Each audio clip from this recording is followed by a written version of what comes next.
your stream and having it be like 10-second delay. You'll be able to see the act live. You'll have to just see through the stream. Okay. Alrighty. Oh, okay. I see. Welcome everybody to 1v1 Magic. This is the first round of the 1v1 Magic tournament. I'm so excited to be joined by some really special guests and to be joined by some incredible performers. So my name is Blest, and I'd like to first off introduce to you my co-host for the evening. So let's bring him in. This is my buddy Mike Martinez. How you doing, Mike? Yo, hello. Hi. So Mike is also the co-founder of the Magic Discord, and we're so excited to be putting on this event. We will be two of the judges, and we also have special guest judges every day of the tournament. Right now, we are waiting on Spidey Akelian, and so in the meantime, there's also been a lot of snow on the East Coast, a big blizzard, so there might be an issue with Spidey's internet because of that. So in the meantime, we have another incredible streamer, magician, performer at the Magic Castle who will be filling in as guest judge until Spidey's able to get his internet all sorted, and that is Travis. Let's switch over here and we can see Travis.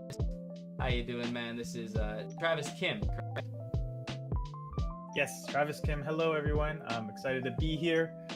Thank you, Blaze, for having me and step in for a little bit. I'm really excited to see the acts. I'm a big fan of Magic for obvious reasons, and excited to see everyone perform. Yeah, Travis is an incredible magician. He's known as T-Cards online, on YouTube, on Instagram, on Twitch.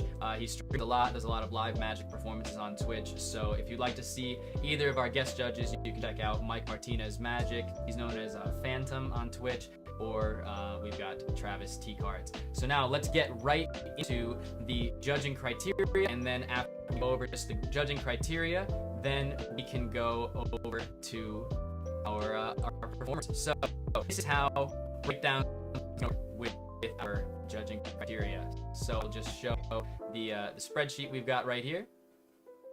Let's take a look here. So the way that this works, we have our performers right here, our competitors. We have our schedule at 1 p.m., which is right now. We have Raghav Gupta versus Colin M. He's on the server. That'll be our first matchup. And basically, we have our scores. We're going to throw in Travis for now while we're waiting on Spidey. And let's get straight into this criteria. There are 3 criteria that you need to know. We have the criteria of creativity/originality, we have entertainment level, and we have personality. So we're going to be judging the performances purely based on entertainment level, based off of what was a more fun act to watch, based on who showed their personality the best and had a creative interpretation of the magic. This is not going to be based at all on who did the most difficult methods or things like that, because we're having magicians of all different genres competing against each other, and that's why this is 1v1 Magic. So now that we know our grading criteria, we know everything that we're working with, let's get straight into bringing our first 2 competitors into the 1v1. All right, let's bring in, we have Raghav Gupta and we have Utopia. Welcome everybody. How are you guys doing? Pretty good. Are you ready Good. for some fun? Let's turn you up. Utopia, let's turn you up, Raghav. You guys ready for this 1v1? Everybody got their camera on. Our first performer is going to be Raghav Gupta. And Raghav, would you like to let us know anything about your act before we go live and just start your timer and let you perform? Yeah, it's based on probability and chances. But you should have a coin with you nearby. Okay. Are you having a coin? I have a coin. All right. And a deck of cards. And a deck of cards. I have a deck of cards. All right. So Just Blaze or all of us? Anyone can have, like one. I can do a coin with coin, and for other with deck of cards. Okay, Travis, do you want to be the volunteer for this one? If you have the coin deck of cards. I have the deck handy. I have both. Yeah, I have both. I can do. Perfect. All right. So let's get into this. We've got our coin, we've got our deck, and now Raghav, I'm about to start your time, and let's let everybody know where they can find you on social media real quick. Yeah, I am on Instagram with name Raghav underscore A underscore Gupta. All right, so let's bring him straight. Let's pin him. He is the star of the show now, and your time starts now. Take it away. Hello, judges. Thanks for creating this platform. Today's my act is based on probability and chances. But before starting my routine, I have to cast a spell, which will make this my luckiest performance. So I have wand with me. So this might look silly, but this works. Actually works. Oh, agadagu. Now you might not be feeling anything, but unconsciously something is happening. So now anyone is having a coin. Okay. We both have Okay, coins. Travis. Yeah. So I want you to hide the coin in any one of the hand behind your back. Okay. Okay. Travis. And got now just bring the both hands in close fist. Okay. Okay. Now just think in which hand your coin is. Just think. Okay. And now think in which hand it isn't. Mhm. Okay. I think you have done this perfectly. Open your left hand and show to everyone. Open your left hand and show to everyone that it's empty. I knew you did this perfectly because in my right hand, I was having the coin. Show to everyone that you are also having it in the right hand. Yeah, now this was just 50-50, but now let's bring in three objects. I'm having 3 jars of sugar, and this is having photos of great magicians.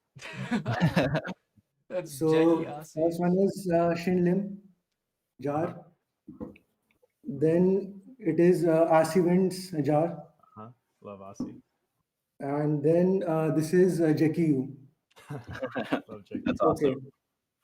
So Mike, which jar Yeah. you want to choose? Pick one. Yeah. Let's do Jackie. Jackie, sure. Do you want to change your mind? I'll stay with Jackie. Okay. I knew because Jackie is having such a charisma and he recently performed on Fool Us. Because I had written a prediction. And this says Jackie U on it. Yes. But Yes. but you would be thinking like what's in the caps of the other 2 jars. If I Yeah. open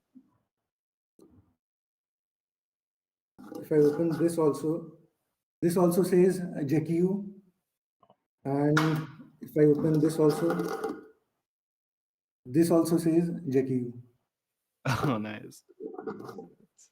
Jackie's feeling pretty good right now, I bet. Oh.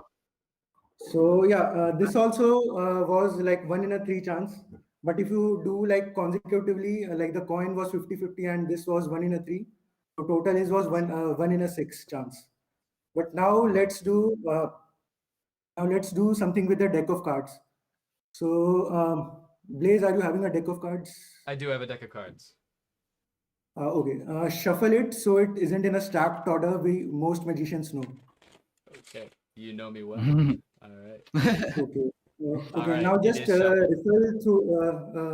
riffle through it, and Mike would say stop. Okay, so Mike says stop, and I just ripple through. Yeah, and you Alright, stop stop. at that point. Stop. Okay. Okay. Okay. Just take that card, whatever you stopped at, and just have a look at it. Yep. I think this is the king of diamonds. No. Is it? No. That would have been Oh, the insane. spell isn't working. Oh, yeah, the beanie. I'm having a beanie. What is he gonna do with the So inside this beanie, I'm having a deck of cards, Okay. and I placed one uh, What was your card first? The Jack of Hearts. Jack of Hearts. I am having one card inside it, which is in reverse way. If I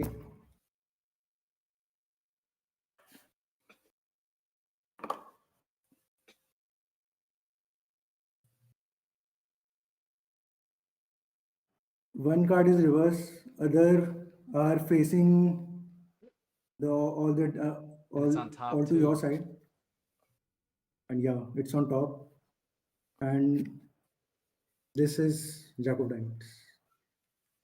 Nice. Nice. Cool. Awesome, man. Okay, thanks for making this my luckiest performance.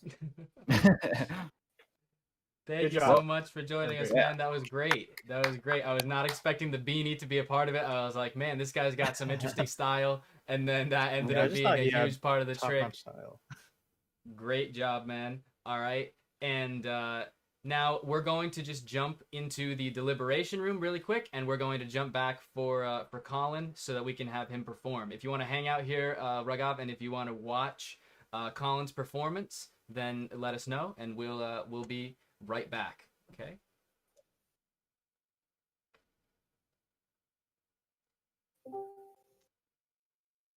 Hello. All right, guys. Hello. So remember, whenever we Hi. switch rooms, it turns your camera off. So let's just remember to turn our cameras Yes. back on whenever we Hello. switch rooms. That was great. He went first, and there were a lot of surprises. I love how everything felt really pure. The only thing I think we know, one thing that happened at the end, which I think impacts the entertainment value a little bit. Mm-hmm. It was a slight mistake, but it was still really entertaining. I loved the phases. I mean, what did you guys think about it? Yeah, I think that he had his own interesting, unique twist on common things that we see often in magic, done so in a manner that fits him and his style. Mhm. I thought that was done well. Yeah, what do you think? Yeah, I really like magic when it's kind of like goofy and like whimsical almost. And as soon as he like had that little magic wand out, I was like, oh, this is fun. I like I it. know. This is I what like he's his like. I'm approach casting to a spell on taking, you through the screen. Boppity boo. Yeah. And also just like just another thing, he's first, and I know that might be a lot of pressure on him, like, and a little nerve wracking. And Exactly. having considered that too, I think he did well. I thought it was really good. I Yeah. was not expecting him to just go like balls out and just go like, all right, which coin is it? Which coin is it in? Like, which hand is the coin in? And then just go with that as a reveal at the beginning. And then I really enjoyed the creativity with the Jackie U reveal. I thought that was really good, and well done. Yeah. The only thing I would say is that the last phase is an effect that all of us have seen times before, and unfortunately there was the element of it, of the mishap, of something not going right with the exact reveal.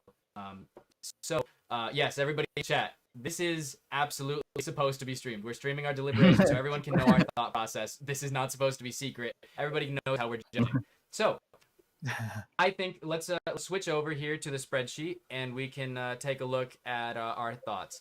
I think for the creativity / originality, I would give it a I would go with a 7 or an 8 for the creativity originality. I would go with a 7 just because the last trick, even though it was done in a new way, I think it's just a rather common trick. And then for entertainment level, I would give it.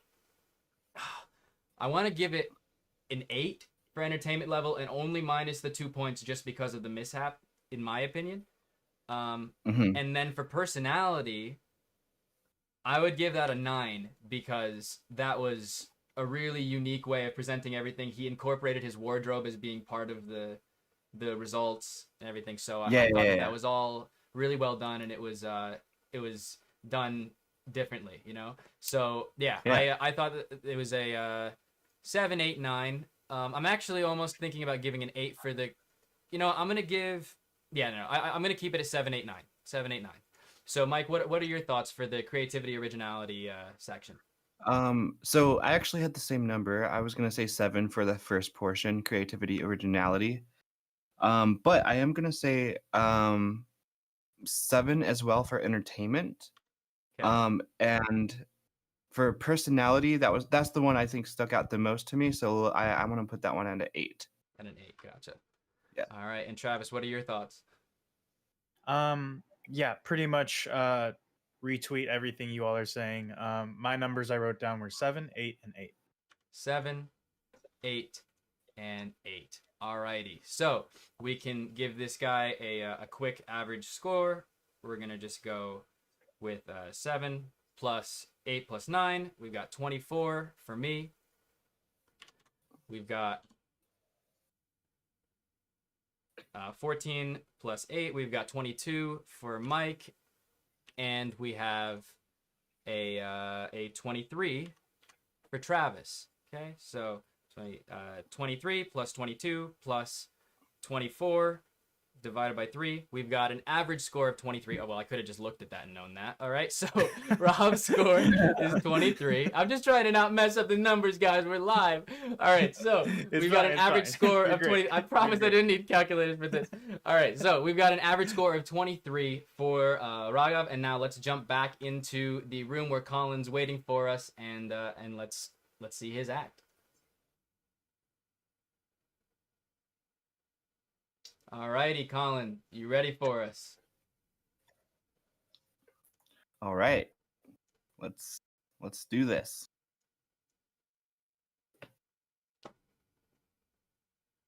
And Colin, you are muted, so remember to she's unmute muted. yourself and let us know when you're ready. If you want to just there give we a go. quick introduction of who you are. Totally ready. Hello, my name is Colin McElroy. Currently, these are the two faces that I'm showing right now. But hello, this is my face. Hello. And I'll be doing a pretty fun one that I wish I prepped for. But this should be interesting. That's an interesting Story of my thing to life. let the judges know, but we appreciate it. Hey, no worries, no worries. I relate to it. All right, I'll bring you up. Are you ready to start? I'll let you know when your timer begins. Yes. All right, Colin's ready. Your timer starts now. All right. Hopefully, I don't too much on camera. This should be kind of interesting.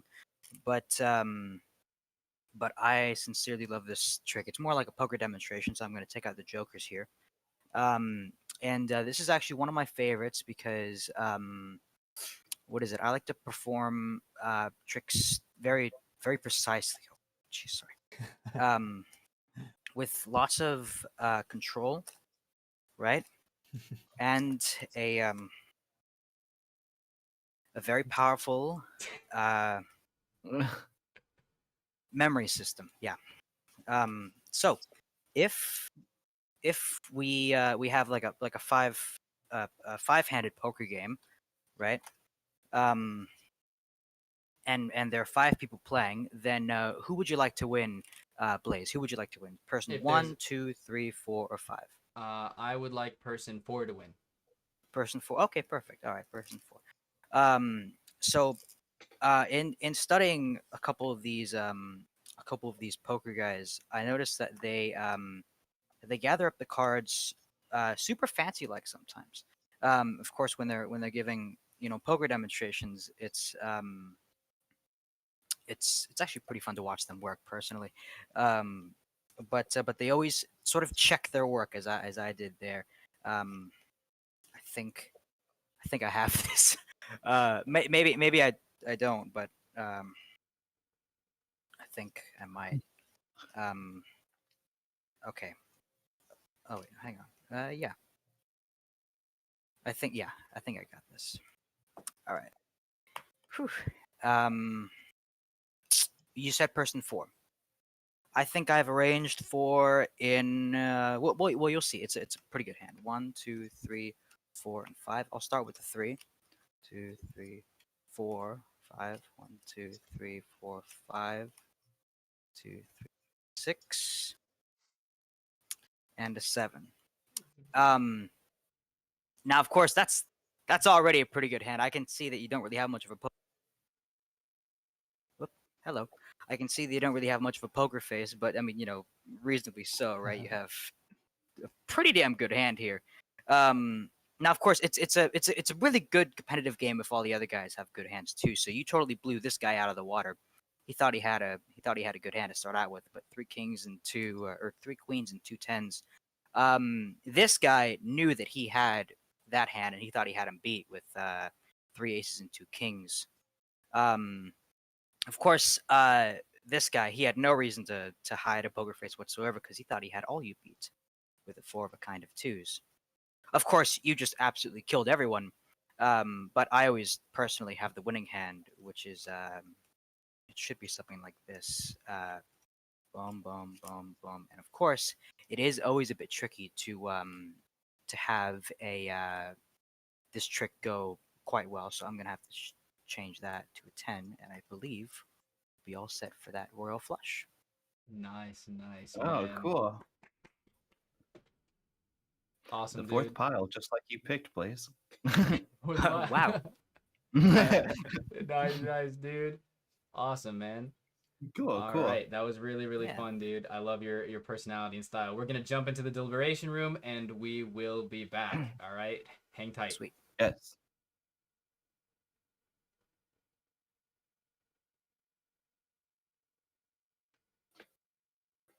Hello, We're gonna hello. just grab Travis in here. All right, Travis.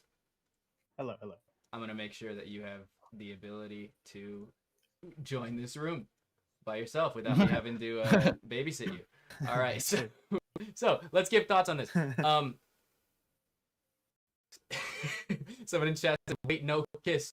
What? All right, so I thought that was really cool style. I love the messiness of everything. The amount of ums was a little bit much, but at the same time, I couldn't tell how much was part of his character and how much wasn't. Because he started out saying, "I wish I had prepped for this," so you could tell that he was intentionally trying to make it feel super casual and messy, chaotic. I had no idea what was like. He wasn't prepping anything. Yeah. So there's that element of, how much was he in control? How much wasn't he? The amount of ums got a little bit much, but that's, very nitpicky. Yeah. Another thing. Oh, go ahead, Mike. Oh, sorry. Yeah, I feel like there's a little bit of just like hesitancy, a little hesitancy. But also I feel like this type of effect, I would have liked to be able to see his like face and his facial expressions while this was happening too, just because I feel like that might have kind of made it feel a little bit more like, he's dropping the cards on purpose, and throw into his like entertainment a little bit more, like he's a nervous wreck type of character. So maybe it just didn't translate too well without his face being in it, but I understood the concept and everything, and I thought it was a pretty awesome trick still. Yeah, what are your thoughts, Travis? Yeah, I think towards the beginning, the method-wise, I was kind of just like, whoa, like him dropping the cards and everything. I was kind of just like, oh shoot, like this looks like he's like messing up. And I really thought he was gonna go into a routine that it didn't matter at all. The order of anything. I really thought that was going to be what he was gonna do, and then it ended up being entirely important. And I thought he was going so casual with the tossing everything and going crazy with it that there was no shot that the order mattered, and he was just going to go and some kind of pick a card trick. I was not expecting it to be that he had kept track of everything and all of the hands. You know? That was pretty awesome. I liked the presentation of that the hand that I chose was the best hand, but yet at the same time, then he was able to beat out my hand with the royal flush. The recovery, I'm happy that he did do a recovery. It didn't feel as though that was an intentional moment. It felt more like a recovery. I don't know exactly if the fact that his hand was stronger than mine necessarily was like a level up to the routine, or if that just kind of took away from the whole point of why mine was the strongest hand that was chosen. not exactly sure. I mean, I feel like you would have given me the royal flush if you wanted me to be the strongest hand, but I think he wanted to have an additional kicker. Like, you were the strongest of everybody else except me, you know? So Yeah. I'm Yeah. a little torn on it. I'm a little torn. I'm thinking about scores for things. I think that personality-wise, I quite liked the his personality and I thought that I really liked the entertainment level when it came to dropping the cards. I'm trying to decide if that's more entertainment level or if that's personality. I think that I would have liked to be able to see his face. So for personality, I'm going to give more of a 7. For entertainment level, I'm going to give an 8. And for the creativity / originality, creativity / originality, I loved how messy things felt, and it was very surprising. You know? Yeah. I think that the plot of it isn't necessarily super unique. I'm gonna give for the creativity / originality a 7. All right, what are your thoughts, guys? I actually wrote down the same numbers as you, Blaze. 787 for me too. All right.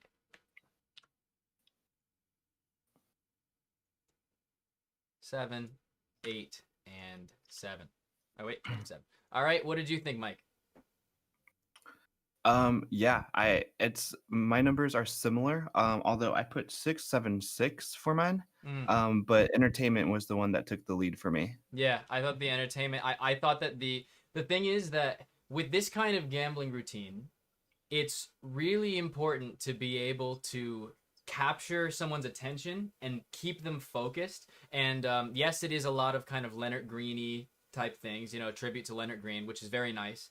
And I love the chaotic feel. And I think that that's something that's so great about this Leonard Green style is that because of the chaotic feel, it keeps you totally invested because you're like, how could he have any control right now? It feels like he just doesn't care about anything. And then the fact that things worked out was great. I think that we had to take a little bit away because there were moments where he had the chaotic feel, and then he had moments that felt like very controlled of like, wait, let me make sure that one card goes here and that one card goes on top, you know? And there were moments that it was like, you know, if you want to keep the chaotic feel, maybe just keep that vibe the whole time. Overall, a really great act. I really enjoyed it. It looks like Raghav got a higher score, but let's just give him a score anyways because there is still a chance that Utopia could be saved. So let's just see. 7 plus 8 plus 7. So we've got 22 for me. And we have our 19 for Mike. And we have 22 for me. And so, yeah. We have our 22 plus 19 plus 22 21. divided by, yeah, is it 21? Yeah, 21. All right, yeah, 21. So, Colin got a score of 21. Raghav Gupta got a score of 23. Oh, so that means that is so close. I know it's very close, but we do see that Raghav has moved on to the next round. Colin still has a chance at a save, but right now he has been eliminated from the competition. Let's jump back into the 1v1 magic room and let's bring in our next two competitors. All right. So, we've got our next two competitors. We have, for this round, Mystic Sly Baba versus Ryan Carr. Let's bring in Mystic Sly Baba. And let's bring in Ryan. All right, how you guys doing?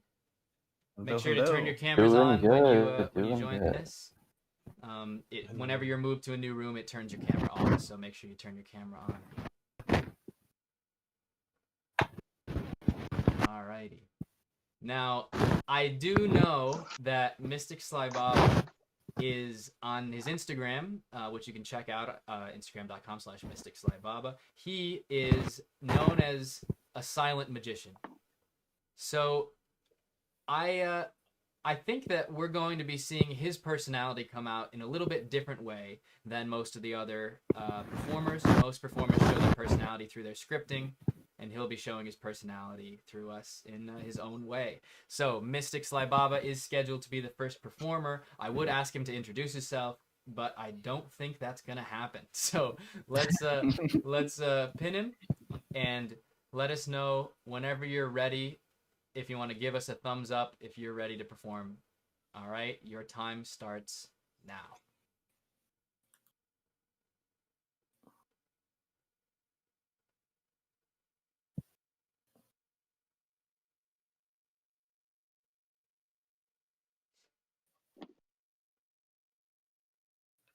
Wait.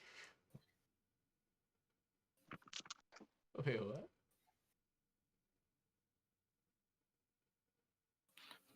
Okay.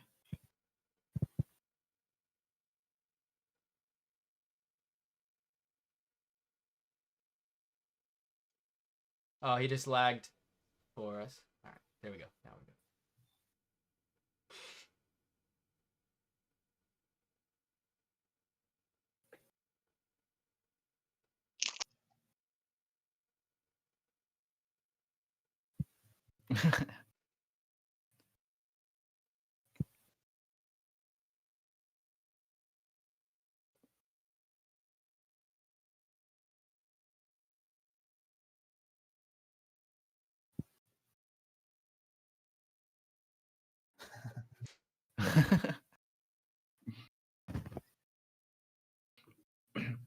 Where'd they go? Relatable.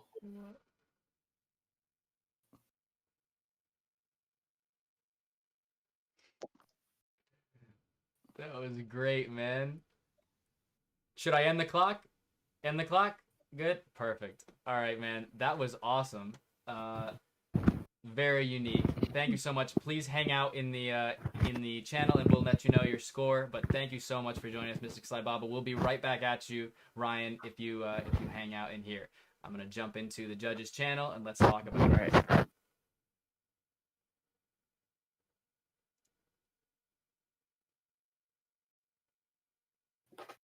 That was cool. That was pretty really neat. cool. That was really cool. I thought that the personality that he was able to show was so unique. I was looking forward to that. Yeah. That was really interesting.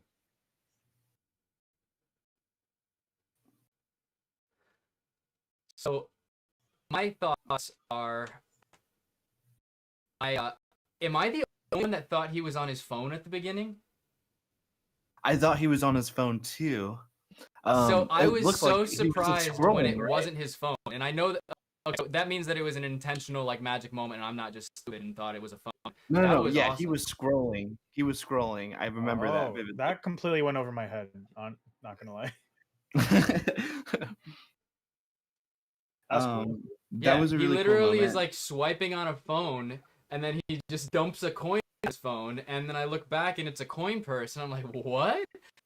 Like that was such a dope moment, and I've never seen anybody do that before. I've never seen somebody turn a phone into a coin purse. 'Cause I thought that literally I might have said his Instagram wrong or something, and he was gonna pull up his Instagram and just show like, Oh this is my yeah. Instagram. But then he Actually, Blaze. but then he's just swiping on his nothingness, and it's just a coin purse. That was great. It was just that motion was enough to convince most people that it was nothing other than a phone. And the way he was holding it made it look like it was a phone. Like it looked like it shrunk into phone form, or into the coin purse form. That was crazy. Wow, maybe Wow. I need to go back and watch it again because that just Yeah, you dude. guys just Let's go freaking back out and over watch it Man, again. I feel like I missed out. I really enjoyed it. It was really cool, all the phases. I mean, and that's a perfect example of taking a method that has been seen so many times in magic, but doing it in your own unique way and really like squeezing the most magic out of a single method, you know? I mean, there's obviously multiple methods for that, but I mean, a lot of it is like a singular thing that some magicians might know, and you're just rocking it. So, yeah, if anybody has any other thoughts, you know, I'd love to hear them.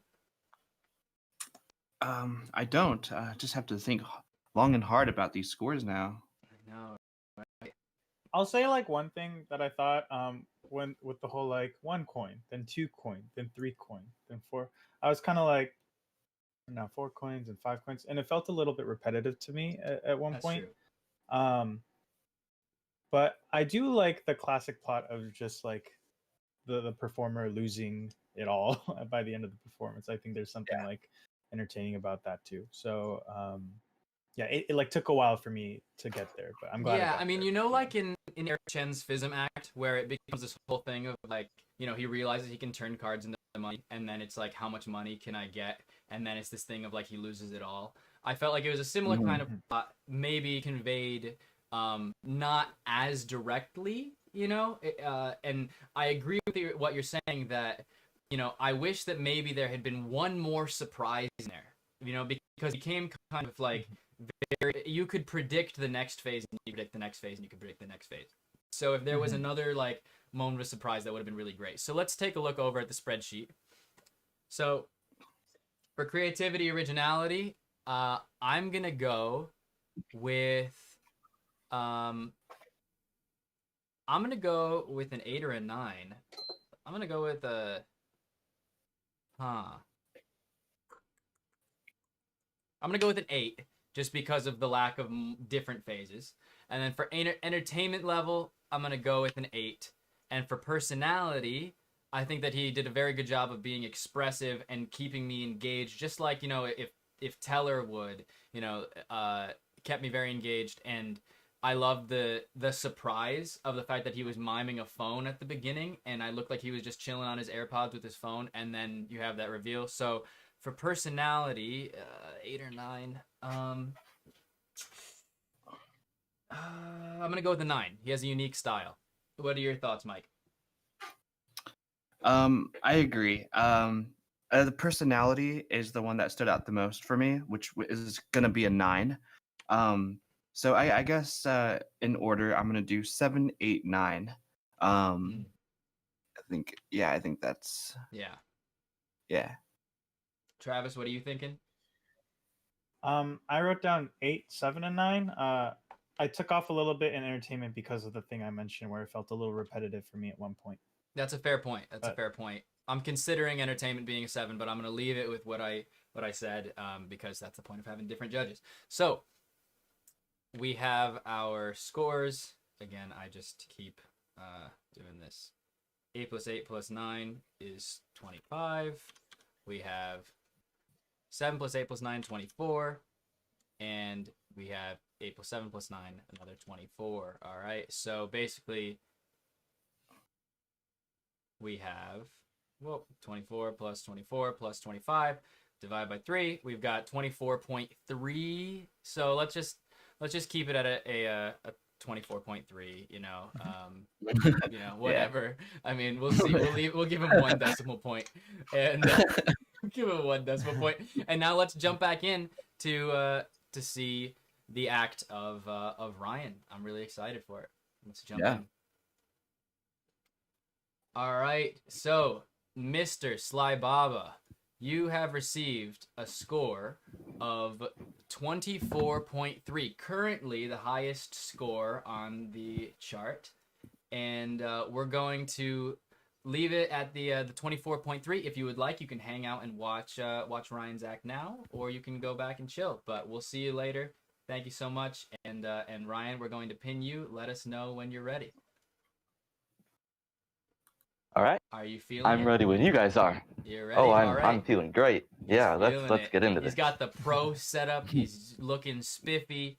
This is this is Rhino on the Discord server if you guys have jammed with him, and he's got his double angle setup. Your timer starts now. All right, Blaze, Mike, TK, Mr. Cards. Thank you all for joining me at my table from across the globe. All right. I'm going to ask you a question. Travis, TK, Mr. Cards, what do I call you? You can call me Travis. All right, Travis. Do you know what these are? Yeah, they're the 4 jacks. That's where you're wrong. This is Jack, Jeffrey, John, and Jimmy. They're the They're the 4 best criminals of the 1980s. Now, each revered in their own fashion for being solo criminals, they all went to go try their hand at a more group-orientated heist. Robbing a vault so ambitious no one had dared to do it in 100 years. Now, Jack was a master of stealing bills. Jimmy liked gold. John liked silver. And Jeffrey was in it for the jewels, the diamonds. What else would a guy want?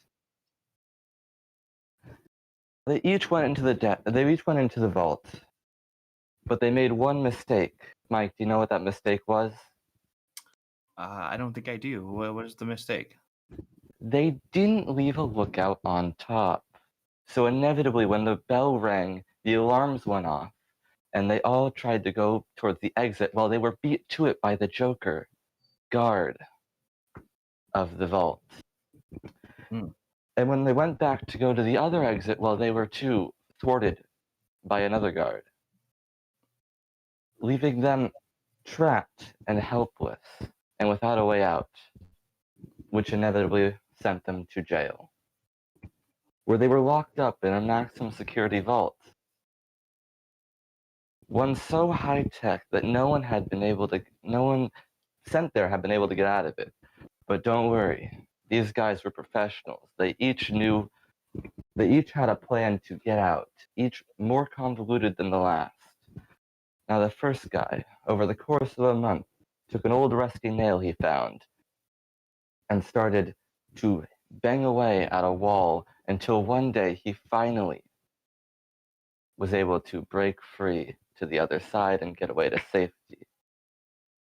Now another guy over the course of a month saved up all the butter he got from all of his meals in order to oil himself up enough to just slip out of the jail. Notice.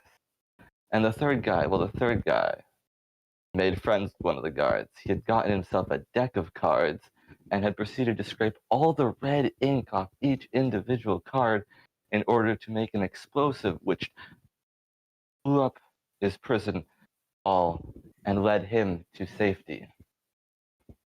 And the fourth guy, being the most loyal of the three and wanting to make sure each of his friends got out before he too would get out, he waited behind, distracting the guards, and then knocking them out and taking their keys to get out of the prison swiftly, leaving 2 guards with a lot of explaining to do to the warden of the prison. I'd like to thank you all for your time. Nice and Oh. nice, man. Thank Cool, you so cool. much, dude. That was a lot of fun. Really cool story. And we'll be right back. We'll let you know your scores. If you guys hang out in here, then we can let you know who won in a couple minutes. We'll be right back. Let's jump into the 1v1 Judges channel. Alrighty. So. All right. Alrighty, Well, Travis. Are you still not who able wants to to go join in first? here? I feel bad that Blaze keeps going first, so I think I can go first. All right. Okay. Oh, camera. Oh, and also Blaze, I can't see this channel yet. So that's why. That's what. All right. You have access to it. You just see. I'll make that right now. Yeah. You can. Okay, so right out as soon as Rhino opened his mouth, I was smiling. Something about his like energy, I was just like, I was already like happy as soon as he started. And this whole plot, this reminds me of like, you know, you're all magicians, so maybe you correlate. But like when people find out you're a magician, they go, "Oh, I know a card trick," and they like do like the 4 robbers card trick or something like that, and and it reminded me of that. But this one was like on the next level. So to me, it seemed pretty original and creative. I took some points off though for entertainment only because you know, this routine looked pretty like technically challenging, and there are a few moments where some of the magic kind of like broke for me. Yeah, the angle didn't and necessarily do him justice. And if we were looking Mhm. at, and the thing is that we're not, just to clarify for the viewers, we're not trying to look at this through magician eyes of like watching closely for the sleights and trying to see who did the harder moves. But if it's something where there were to be what's called a flash in magic, where you can see something that even a non-magician would be able to notice, and we were able to see that because the angle didn't necessarily do him justice for a couple of the moves, we do need to deduct some of the entertainment value off of that, because it would diminish magic for any viewer, you know, regardless if they're a magician or not, you know. Yeah, so those are my thoughts, and I have my numbers ready, but I know you all might have thoughts you want to share too. Mike, what did you think? Yeah, I like a lot of the points that both of you mentioned already. Just real quick, he is a very captivative storyteller, though, and I think that kind of put some more points back on his plate for me. Even though we kind of saw, you know, the behind the scenes, the flashing happen. I was almost like, you know, it's I can see that it's happening, but you know, through his compelling storytelling, like I was interested still to see like how it was gonna resolve and where this is gonna end and how it's gonna go. So he's definitely gonna have a higher point for me. I think in the entertainment section. Yeah, I'm curious. So So yeah, the thing is that I usually have a pet peeve about taking card tricks and then making everything in the card trick a metaphor. In this, and making the story about like as if the cards were like, you know, in that kind of context. However, I feel like the story, I actually wanted to know what happened. And it was actually a funny story because he was even talking about how convoluted some of the things were. So it's an interesting thing of I actually thought he was a good storyteller, but at the same time I don't necessarily enjoy applying metaphors to the whole portrait, but it's just different styles. You know? And the thing is, it's just because it's not necessarily my style doesn't mean that it's good magic and that it's entertaining. I think for entertainment, I need to take off a bit because of personally not finding that the story added a bit to it, but at the same time, I don't think that the story is entirely unique. I've heard a lot of that kind of story before about, you know, the cards being characters that are also bank robbers. You know, so that makes me go for entertainment level. I feel like I would give it. Blaze, I can give my numbers first. I know it's Yeah. harder to be the first one to give numbers every time. Yeah, dude. Okay, yeah. Can you give your numbers? Yeah, I got you. I'll Yeah, go I wrote down 8 for creativity and originality because it is that classic story, but he switched it up a bit and it made it a little bit more entertaining, and I really appreciate He did make that. it better. I took off a little bit for entertainment and I gave it a 6 because of the comments that we talked about. And personality, again, I was smiling from the very beginning, and his like just kind of energy held that up. So I gave him a 9 for personality. Mm-hmm. What about you, Mike? Or I can go before you. I had to change my numbers a few times. I'm not gonna lie.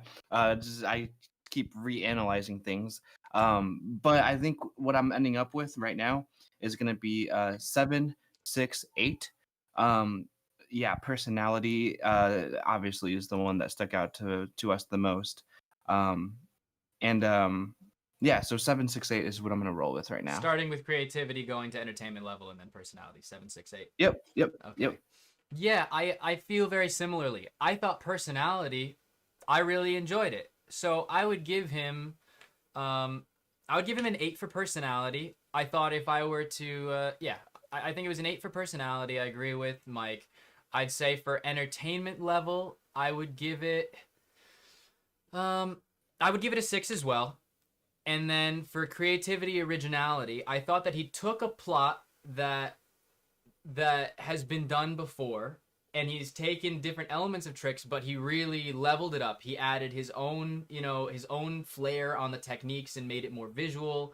I thought that there were a lot of good elements to that, but Yes. I'm gonna go with an 8 for the creativity originality. All right, so yes, and I see the people in the chat telling me to just use auto sum feature on Excel. I promise you tomorrow they will have auto sum on it, but I don't want to waste everybody's time trying to figure out Excel. So we're gonna do this divided by 3. So we've got 22 here.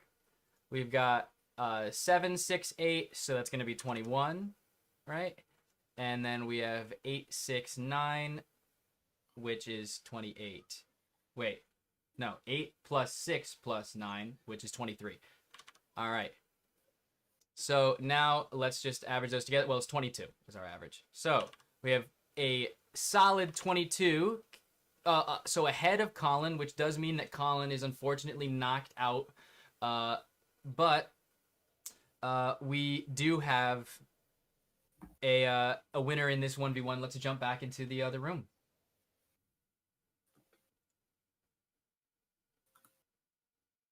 Alrighty, guys. We're back. Do you miss us? No. Ryan? Well, just for saying Wait, take that, off 3 you from the lost. score. Before we say the hoop. No. So we do need to let everybody know their scores. So Mystic Sly Baba, you received a score of 24.3.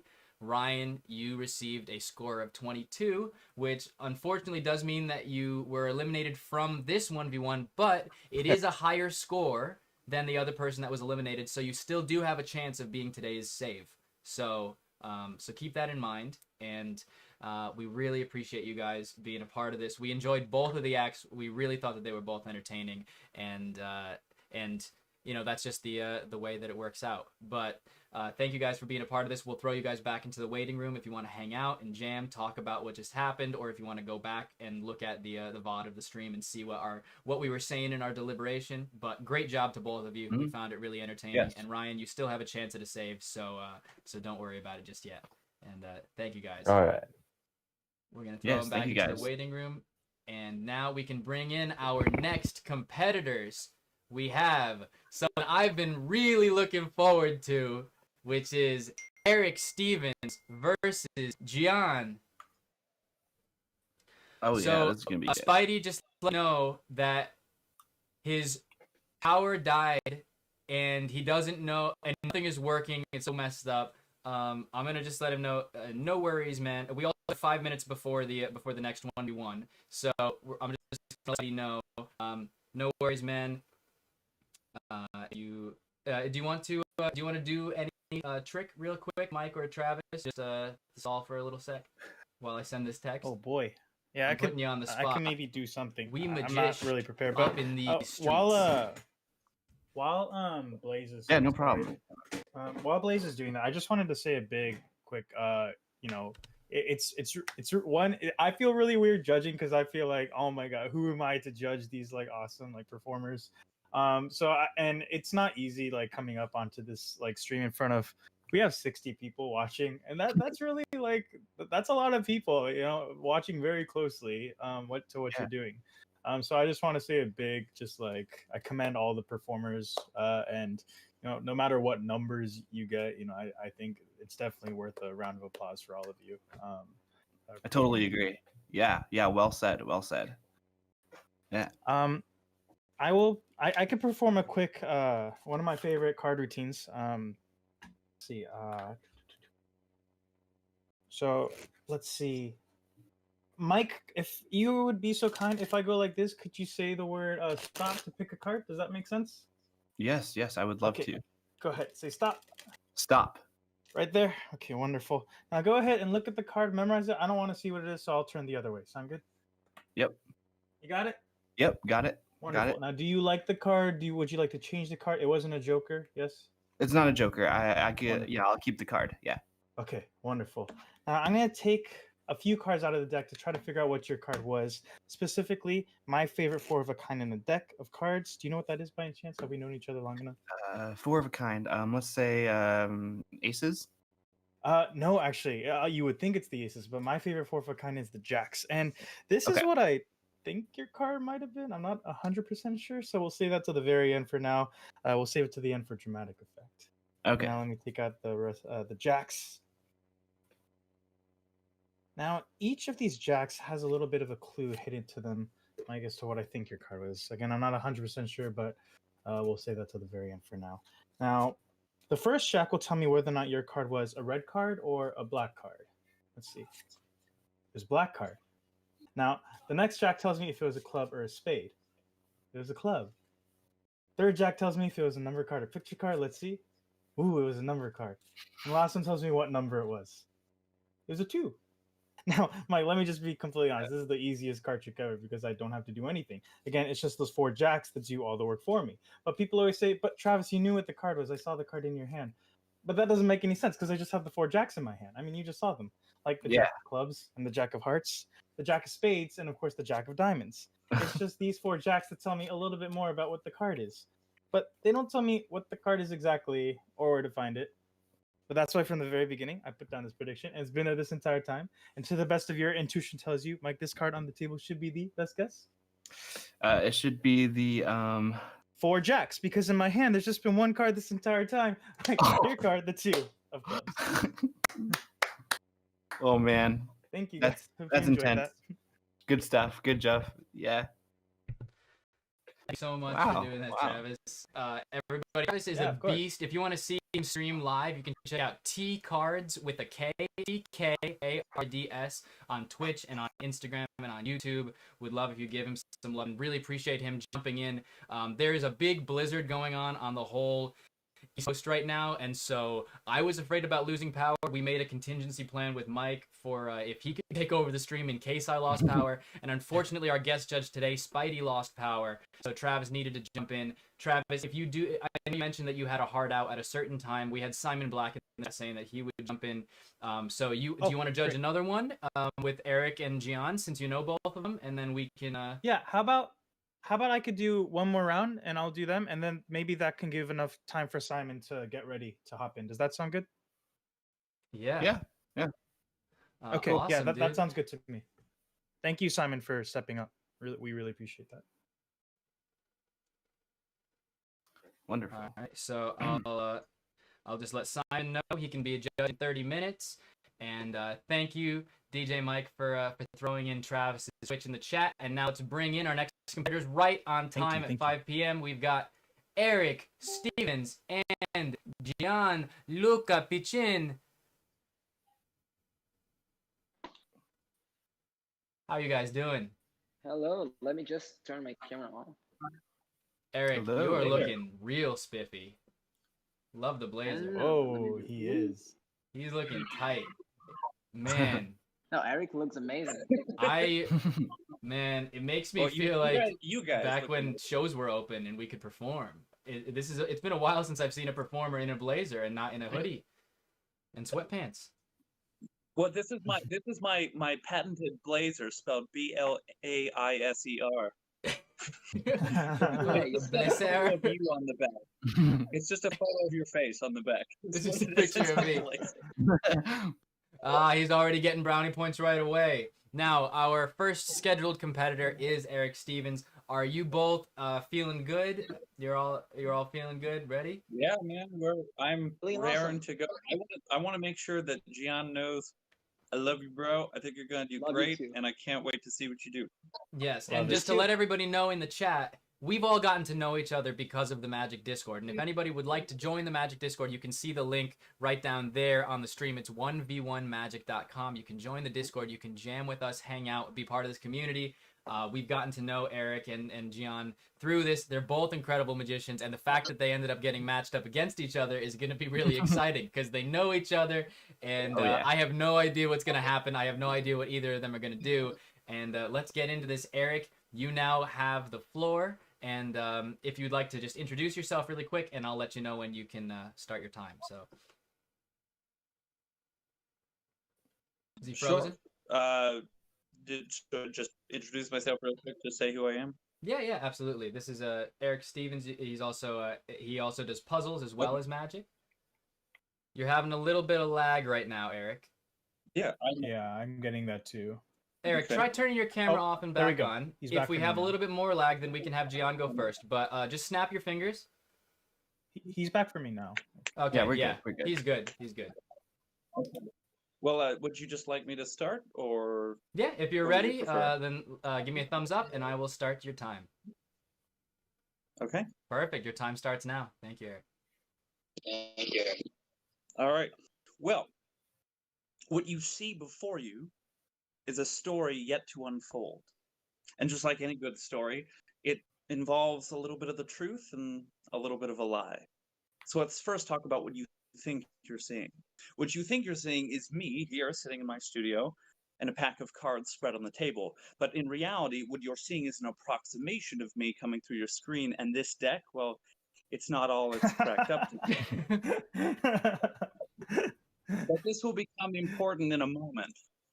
You see, when I was a kid, I got tired of carrying an entire pack of cards around, so instead what I do is I carry this inside my wallet. It's more like a, well, let's call it a compressed box, shall we? So you can see that's the front, you can see that's the back, and it's kind of like Schrodinger's cat, right? The box where inside is something in a state that, well, doesn't really make sense to you, kind of like this deck. It's something you recognize in a state you've never seen before. So I'm going to set this here for just a moment. Blaze, if Yes. this box can have anything in any state in it, and we're assuming that it's cards because it is the bicycle box, if it was a single card, what card would you think is in it? And I'm not asking you to guess, I'm asking you to tell me. It's the difference between telling me what you know to be true versus what you perceive to be possible. Because just like Schrodinger's cat, at some point we're going to have to open the box and see what the truth is. So, what card do you know is in that box? It's completely up to you. I know that the Two of Hearts is in the box. And I know that everybody in the chat is talking about how you're frozen. We've been experiencing some major sorry, lag on Eric's end. Oh, So Eric Stevens is frozen in sorry, time right now. it all lagged off. It shut You're off and all then come good back now. and Can you hear me? Came back. Let's Yeah, you look Yeah, do this good. while the frame rate is good. You know what? Might be a quick fix maybe. If we all turn off our videos, there might be less. That might clear up the bandwidth a bit. Yeah. and All right. we Let's all could turn get off our back- videos Yeah, so let's try. that Eric only is seeing himself, and it looks like it's Okay, smoother can already. can you see me okay? Yes. Yeah, and let's give that a that's try. much Are we good? better. Thank you, Travis, for the suggestion. You're good Are we to good? continue. Okay. You're good to continue. Anyway, Blaze, I apologize. I couldn't hear you. You name, just in case people think maybe I cheated, just name a different, whatever card you know to be true that's in there. Are you blocking the microphone on your phone? I have never seen this many tech issues in an act. I don't want to tell my answer just yet. Can you just make sure that talk again, and I want to make sure you're loud. Hello, can you hear Good. me? Yes. All right. Make sure you talk loudly, just because I think you muffled your mic by where you put it. my apologies. And I'm going to turn off your timer because it's not your fault. I'm going to say the Two of Hearts is what I know is in the box. The Two of Hearts. So out of every possible card, know that the Two of Hearts is in this box. And this has been sitting here the entire time. And it's a two-dimensional object. But because it's also a paradoxical object, it can be simultaneously dimensional. That was dope. And if it becomes three-dimensional, it's more you know, then that makes sense that on the inside, an object you recognize. I want to make sure that you can see this. Can you see this okay? Yes. Yes? Yeah. Yes. Okay. The card you named, out of all possibilities, was what had to be the truth. Whoa. That was so great. Ooh. Okay. And not only was it the truth, but you remember, out of all of these cards, you had the possibilities of choosing any. I told you this is my world. And I told you not everything is as it is. And it looks like you're always looking at the big picture. Oh shoot. What? Because you never know What? exactly what's going to happen. Wow. What? Oh damn. Okay. Wow. That was great, Eric. done. We're gonna jump Wow, into that the was great. judges' room, and awesome, man. We're gonna jump into the judges' room and talk about it, and we will see you very soon with your score. Thank you so much. Okay, Yup. that took me so off guard. And despite all of the technical issues, he was still able to perform what I would say so far was the most mind-blowing routine. Yeah. I would That was have to agree. Wow, what a twist of events. We'll just disregard all the tech issues and don't even worry about Tech point issues are deductions outside for of his going control. overtime. We cannot penalize him for Yeah. tech issues. And it just kept hitting you, with moments. Oh man. Oof. Wow. Okay, so I think that Travis, you go first. Yeah. So I like just a super quick thing. Rob Thompson told me, you know what you should do for your show? Have like a spread of cards, because that's how I used to start my show, and then like come out and like reveal it's like stuck together like that, like Eric did, and just like throw that as a gag. The fact that Eric did that as a gag, but then made it into an actual effect, I was so entertained by that, and it was so fun. Dude. And It's like we thought it was just a gag, and then it's like, Yeah. oh, this is just a piece of paper now. I mean, yeah, there was That so was much awesome. lag that like he literally could have made an elephant appear at that point, like it's just frozen in time because like he could have done anything. But at the same time, like it was I thought that was really extraordinary. That was really good.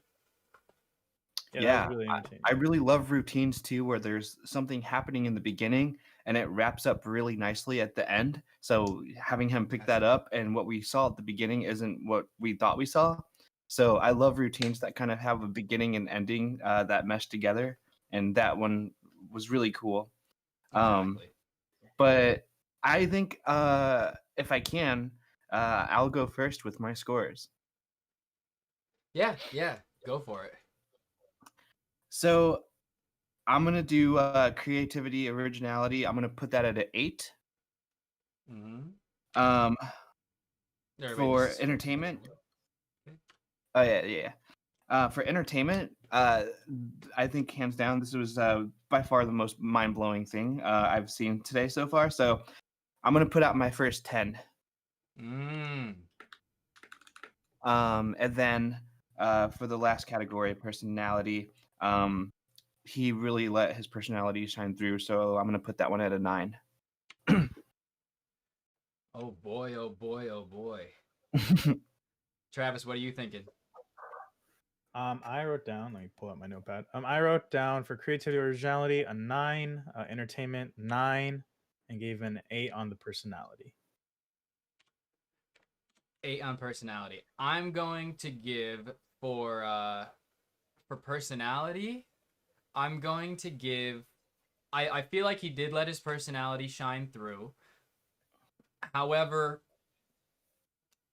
it's an interesting balance of the personality shining through and feeling scripted, but at the same time, with all of the tech issues and stuff, he was able to bounce back really quickly, get straight back into it as if nothing had happened. So I feel like I'll give it a 9 for personality. For entertainment level, boy, everything came out so smooth.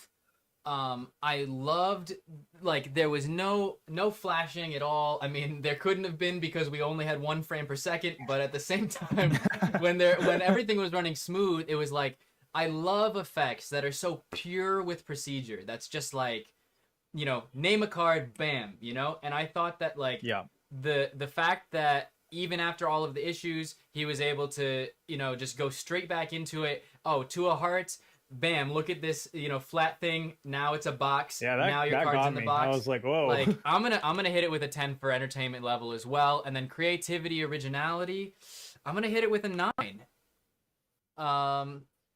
I think, yeah. So I've got 9, 10, 9. That's a very hard score to beat. Oof. Yeah. And Big oof. we've got 28 on me. We've got, obviously we're not going to do the penalty with time because obviously, like, that was totally out of his control. But we have 9 plus, so we have what was it, 18 plus 9. All right, so we're gonna go to 27, and then we have another, and then we have 26. All right, so our average score here is 27. The highest score so far, 27. And wow, it's really great. Let's jump back into the room.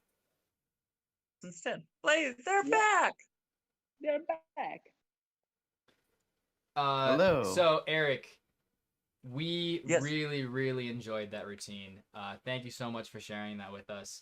And you have received a total score of 27 points.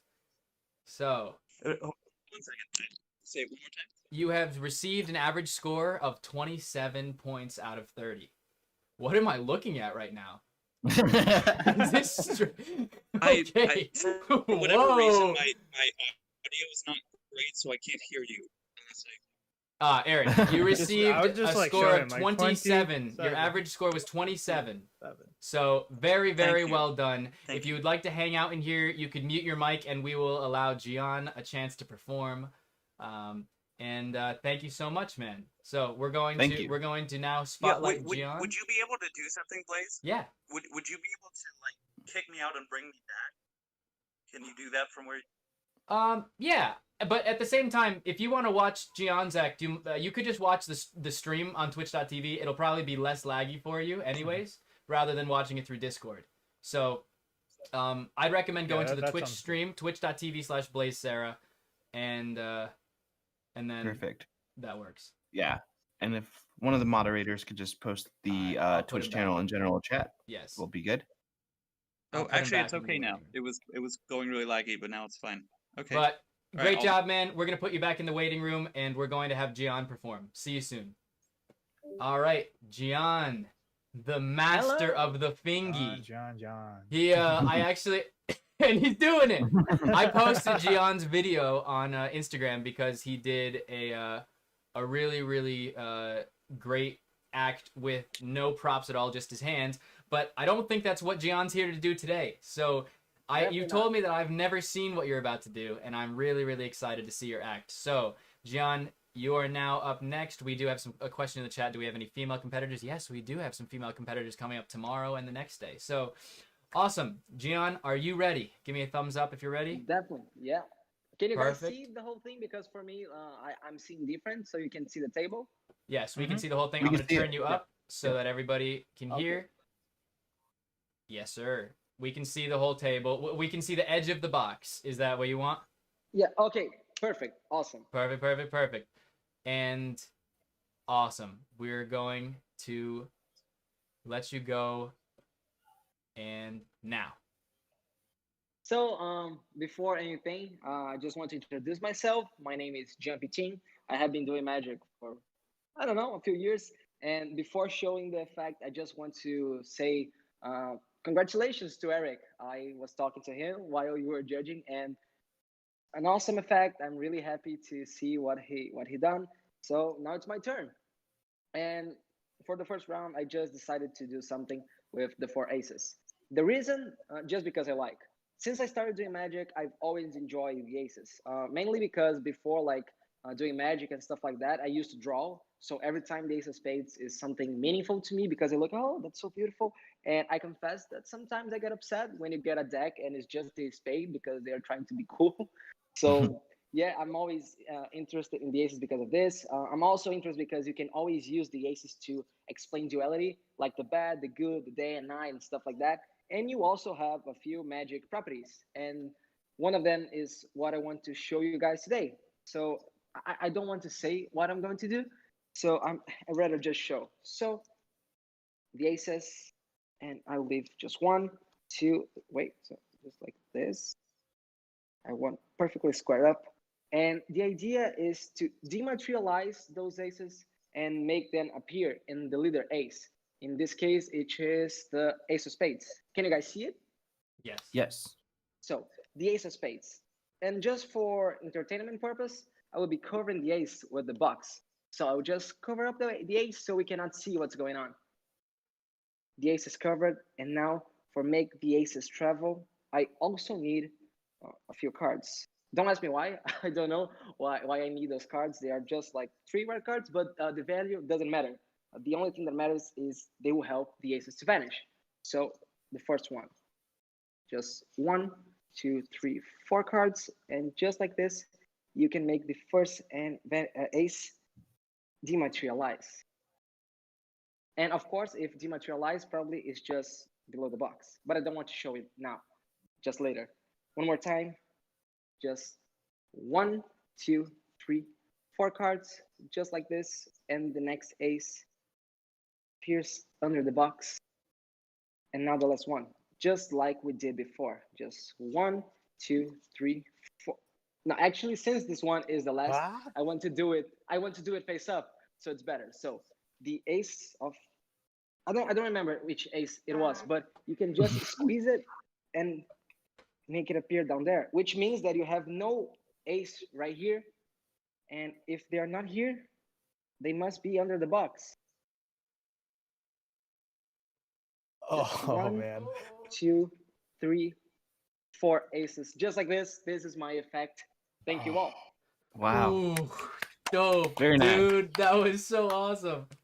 I think that was probably the best thing that Gion's ever shown me. Let's jump into the deliberation room. Thank you so much for sharing that with everybody in the audience, Gian. Yeah, we really enjoyed that.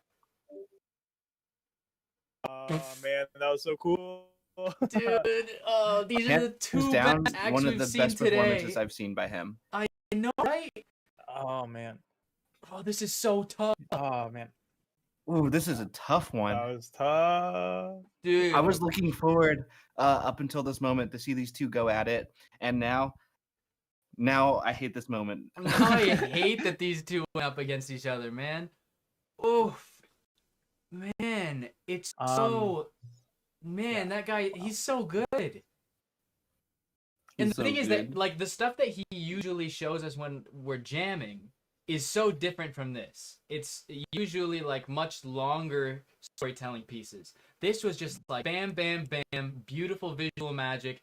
Every single phase had an insane visual. And then even when he decided to do a different vanish for the last one and show the ace, and then you expect it's going to be like a regular basic vanish, and then it's gone already, and you're just like, what? I didn't know Gian did this stuff. Where is Gian from again? He's from Brazil. Brazil. Okay. It shows. Dude, Yeah. that was sick.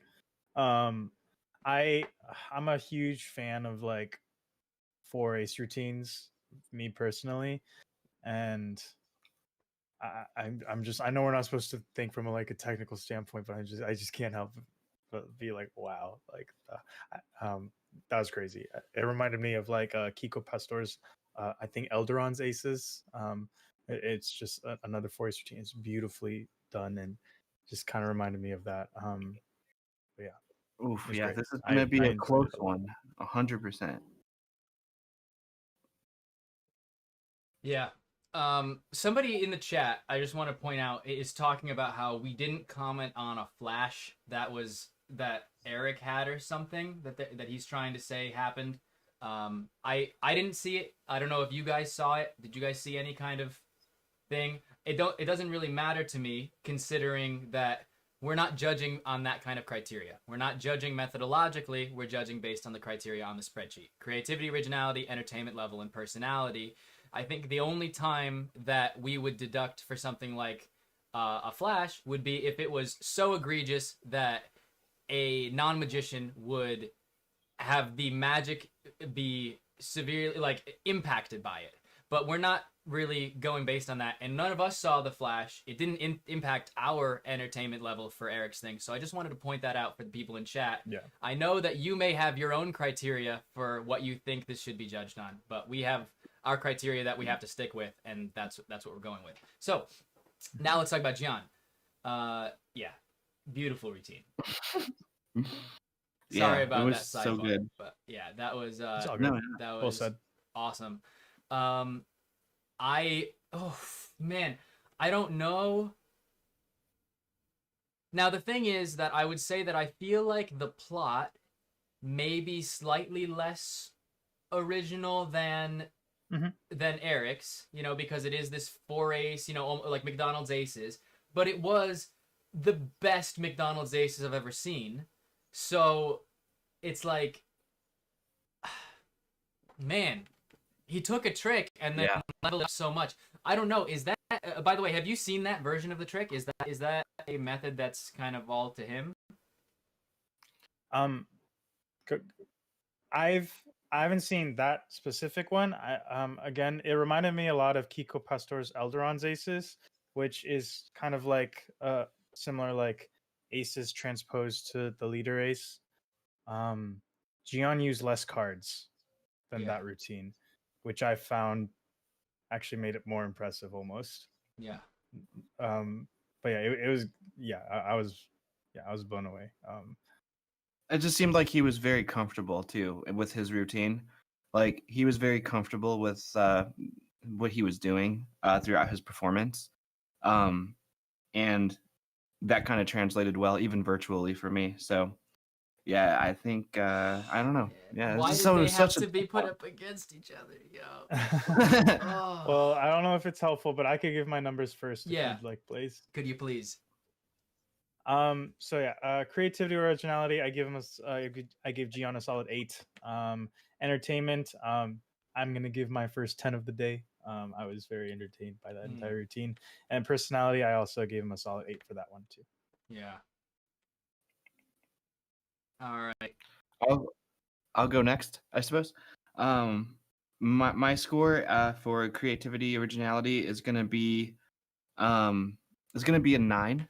And then for entertainment, I'm gonna give out my second 10 for the day, which is for entertainment there. Yeah. And then for personality is gonna be an 8. So 9, 10, 8.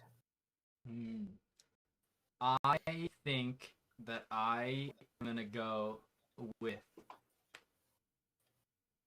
an 8 for creativity, just because of the fact that it's a plot that is rather common, but this was the best version of that style of effect I've ever seen, and that was mind-blowing. So I'm going to go 8 for creativity, originality.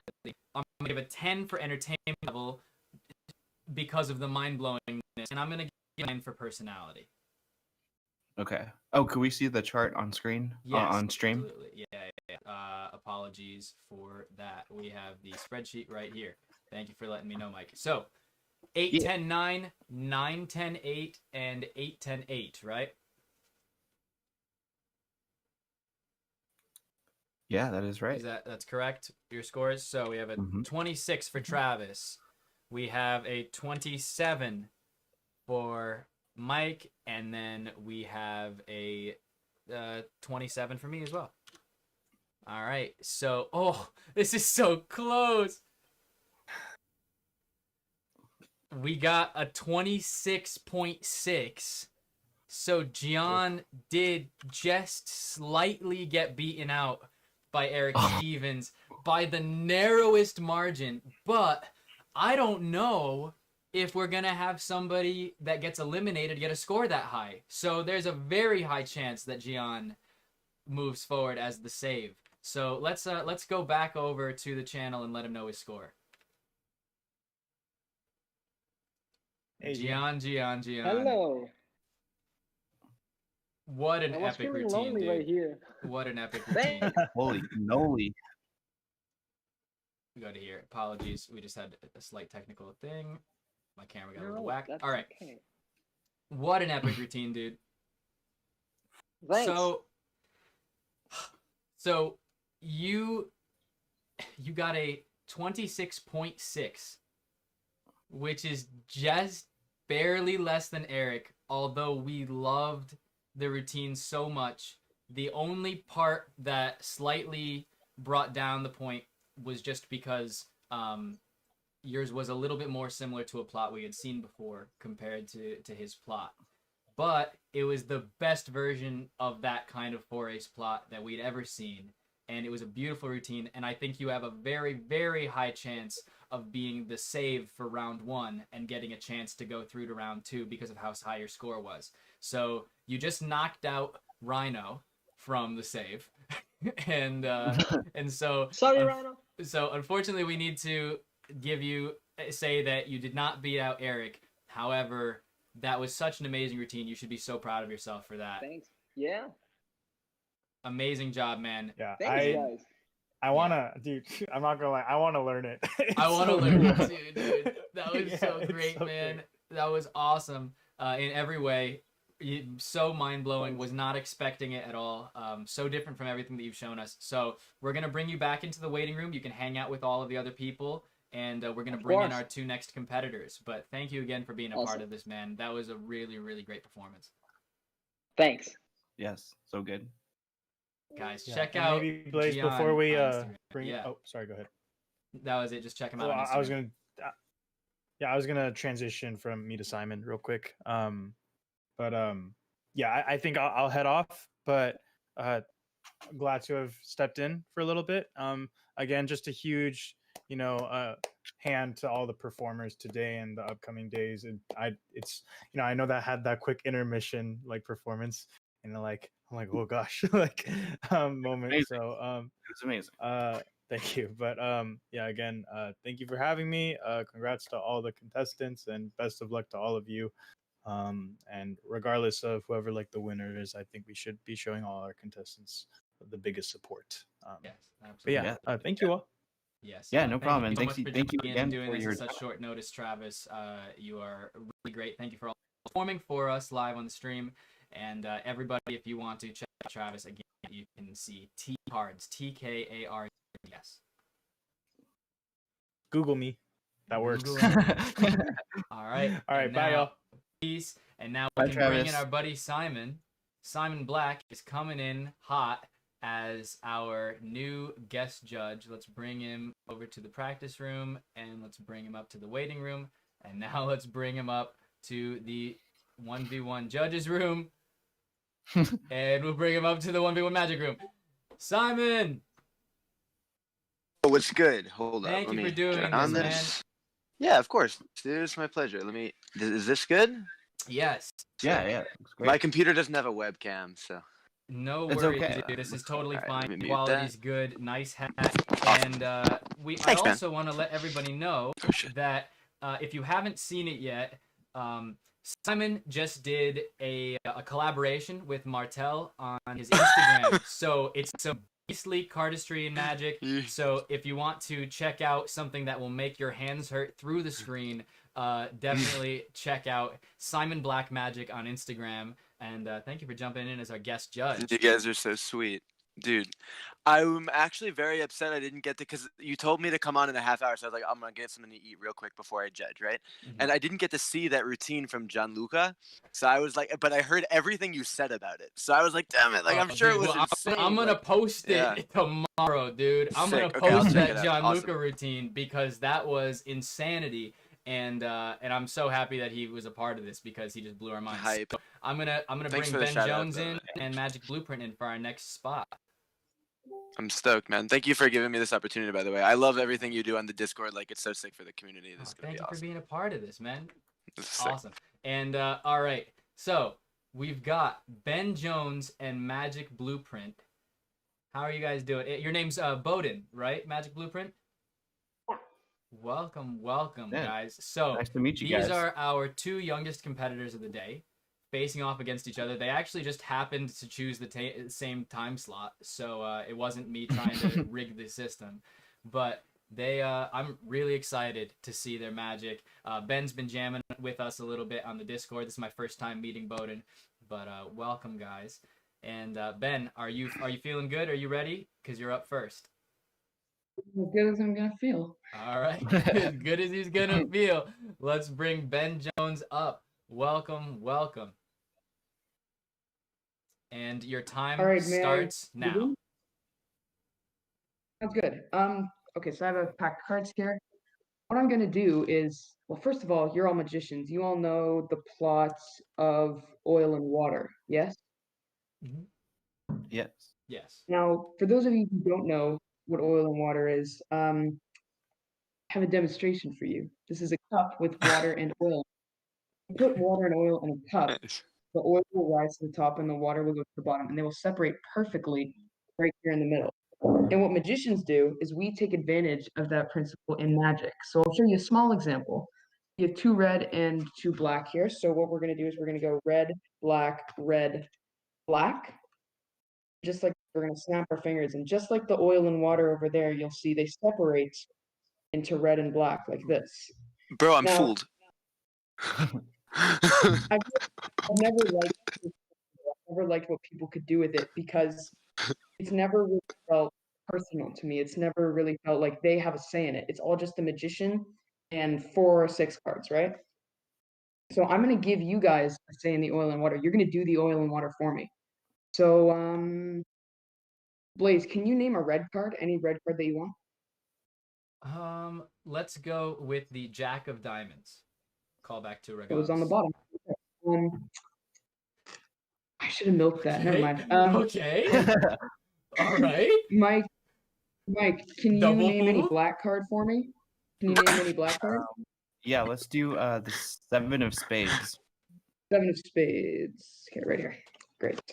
So the Jack of Diamonds and the 7 of spades. What I'm going to do is lose both of these cards into the center. You can see the Jack of Diamonds goes in as well. And I'm going to do an oil and water. Kind of. I'm not going to do the oil and water. You guys are going to do the oil and water for me. I'm too lazy to do it. So I have 1 red card here, 1 black card here. We'll start off with Blaze. All right. Red or black for this first card? Let's go with red. Red, great. And you just keep going rapid fire. Just keep going, me? All right. Let's go Yeah. with black. Red, black, red, black,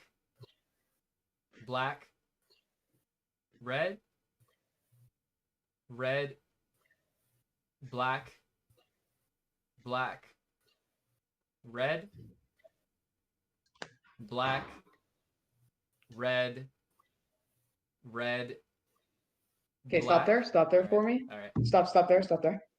What I'm going to do is just to show you the full effect of oil and water, because as you can see here, it just dead on separates. It's not like a pocket of air in between. So I'm going to switch these around. That at the end, if we get these all right, you'll see black and red separated. Now it says swivel for your name. Do you want to do? I'm Simon. Yeah. Simon, can you do the rest for me? You want? Yeah, sure. Red, black, red, black, red, black, red, black, red, black,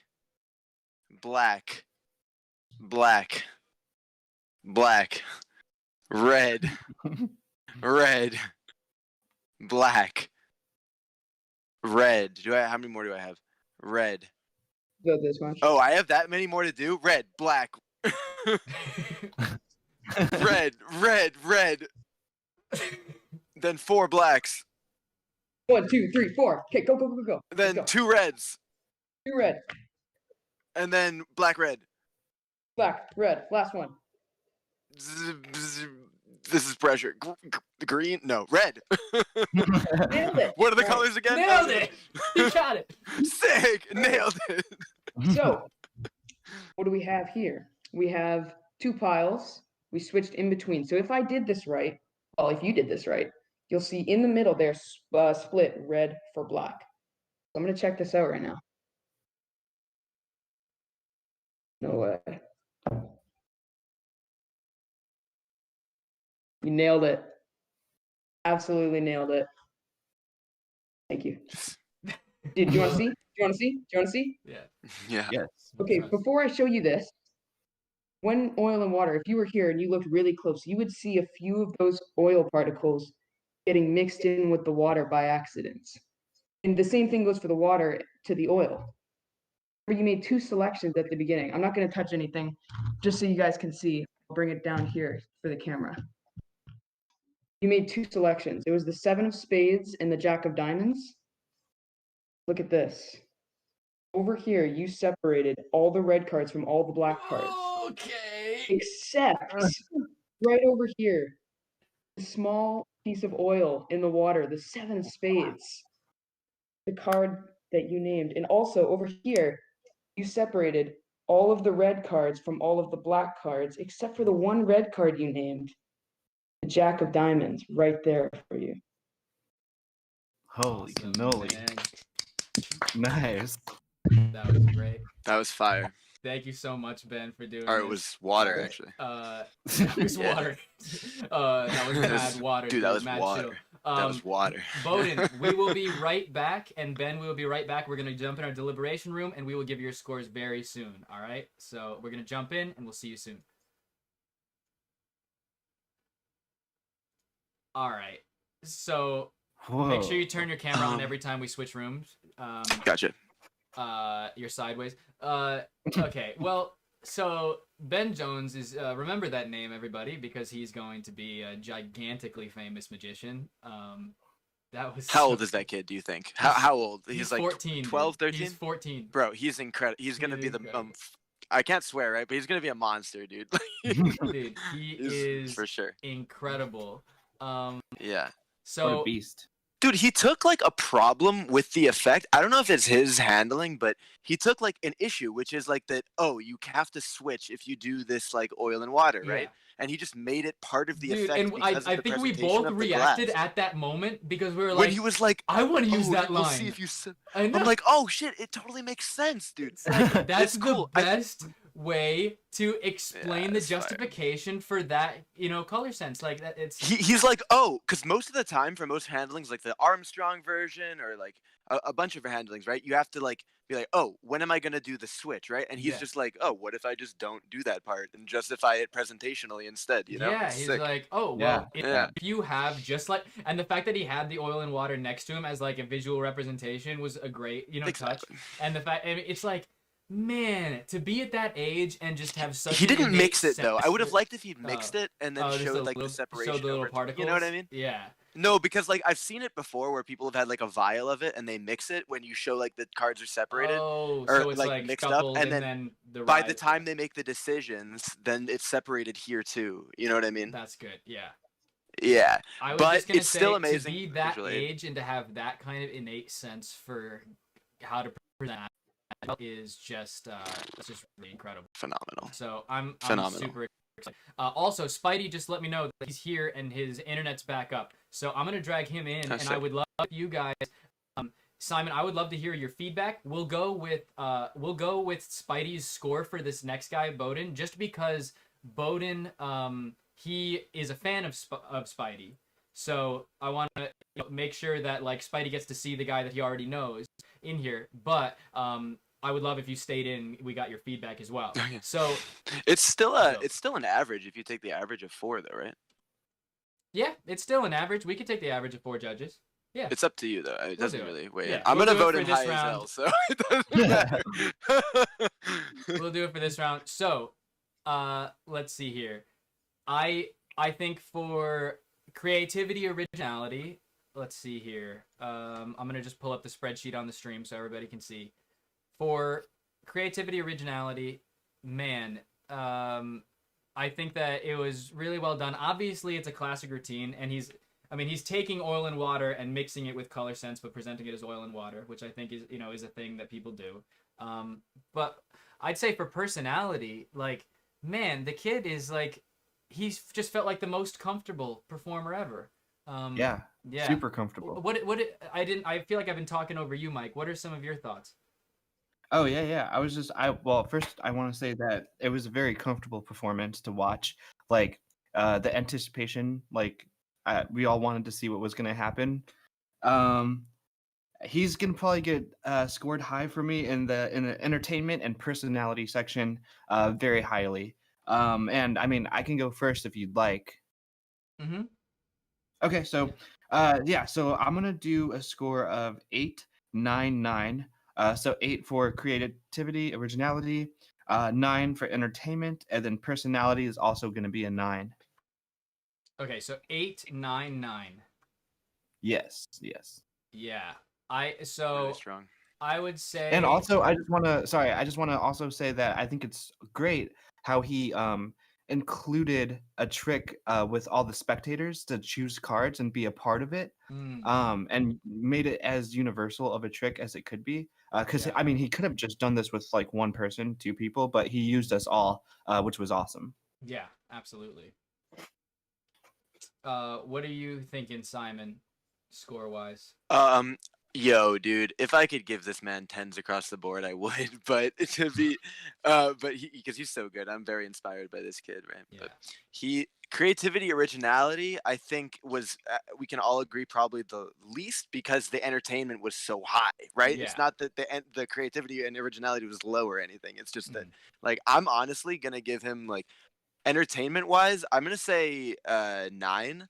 I thought it was like you said. I think you phrased it perfectly, Mike, with saying it was a very comfortable performance to watch. It was just all around really, really awesome. He's a really good, just performer, even with being so young. Personality, I'm gonna give him a 10. Actually, I think he was like so relatable. He was really cool, and I can just tell that like if we were the same age, like if he was 25 or whatever, we would be like really good friends or something. He's just like a cool guy, So I'm gonna say 10 from that. The creativity, I'm gonna go with 8, just because methodologically there's nothing really that new there, but it is all very solid. You know what I mean? I agree. I'm gonna go with 8, 9, 10 down the board because I feel like it was so entertaining. The Oil and Water right at the beginning was such a quick hit of like powerful magic, and then and that was really good. I think that personality he really shined through, so give him that a 10. He felt so comfortable and confident, which was awesome to see. And then creativity, originality, just because I mean it's a plot that we've all seen millions of times, so I think we do have to just go with like an 8. I feel like it's probably a fair judgment. We all said 8 for the creativity, originality, so let's give him his average score. That would be we have 27 here, right? We have 26 and we have 27. Wow. Very high scores. So wait, is he a tie for Yeah, I think he's Gianluca. Yeah. Wow, he tied with Gian. If that happens, are there 2 saves? Oof. Man, like I mean, there's not 2 saves. There's not 2 saves. So then what happens if he? What happens if they're the 2 second like ones that lose? Like, what if the other guy wins, right? And then man, I thought if we had 3 judges and we did these averages and we had decimal points, then we wouldn't encounter this situation. However, we have reached an impasse where we gave him. Well, what was Spidey's though? What was Spidey's vote? Yeah, I don't know if Spidey's been watching. Oh, I thought that was the whole point. No, he'll be watching the next one. So we've got a 26.6. I'm just going back over my score and thinking, does he deserve 1 more point or 1 less point in any category? If it were gonna be 1 more point, I think it would be entertainment from all of us, and if it was gonna be 1 less, it would be the creativity, originality. Yeah, I feel like I'm happy with the entertainment level being a 9.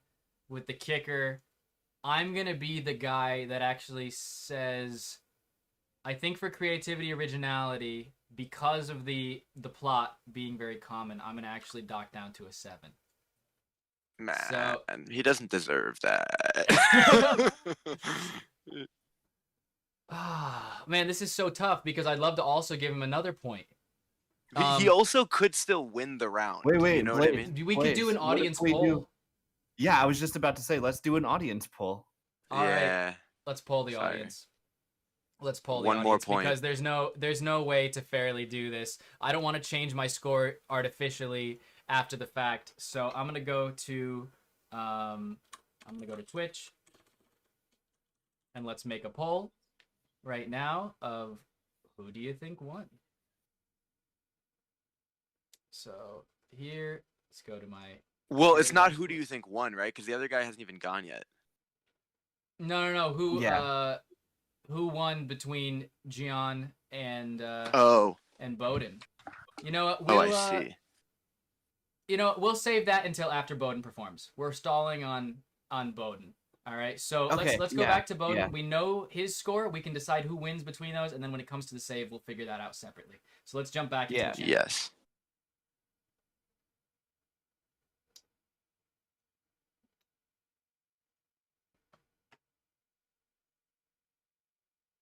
Alrighty. So, Ben, you there? I moved him in. Yeah. Ben, you there? Ben, can you hear Oh, us? He's muted. Ben. I can hear. Ben, you just got an average score of 26.6. So you tied with Gian, and we'll see what happens.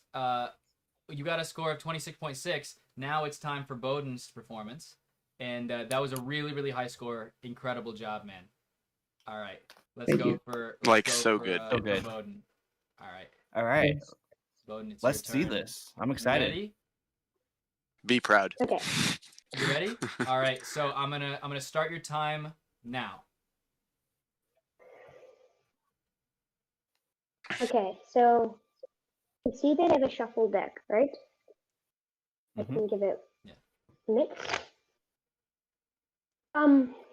Now, as you know, there are two types of cards in the deck, right? Red cards and black cards. Mhm. What I want you to imagine is that all the red cards in the deck are oil, and all the black cards are actually water. Okay? Whoa, oil and water. Okay, Bowden, I just got a message from Spidey. I'm gonna pause you.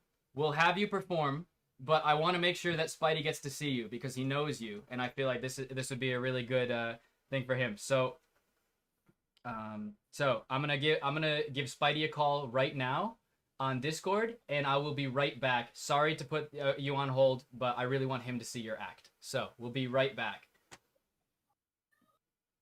I'm gonna go over to just chat it here. Cool. Awesome. I'm glad that he was able to jump in at the last second then. Super cool. Yeah, it was awesome. All right. Do you want everybody. to? So I'm gonna mute everybody else, and I'm going to grab Spidey and bring him in here. So let me give him a call. Spidey, I'm ringing him. Hey, man. Yo, dude. All right, so the way that this works, could you just jump into any voice channel on the Discord? So basically, if you go to the Magic Discord and if you scroll down on the left side, you see those little rooms that have the speaker icon?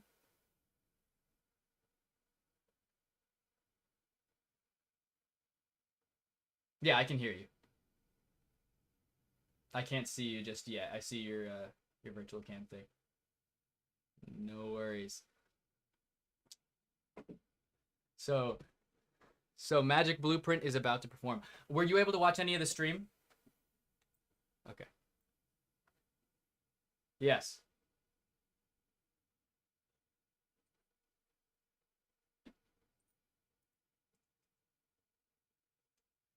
Oh, I'm excited to hear. So if you jump into any of the channels, then I can drag you into the call with Ben. So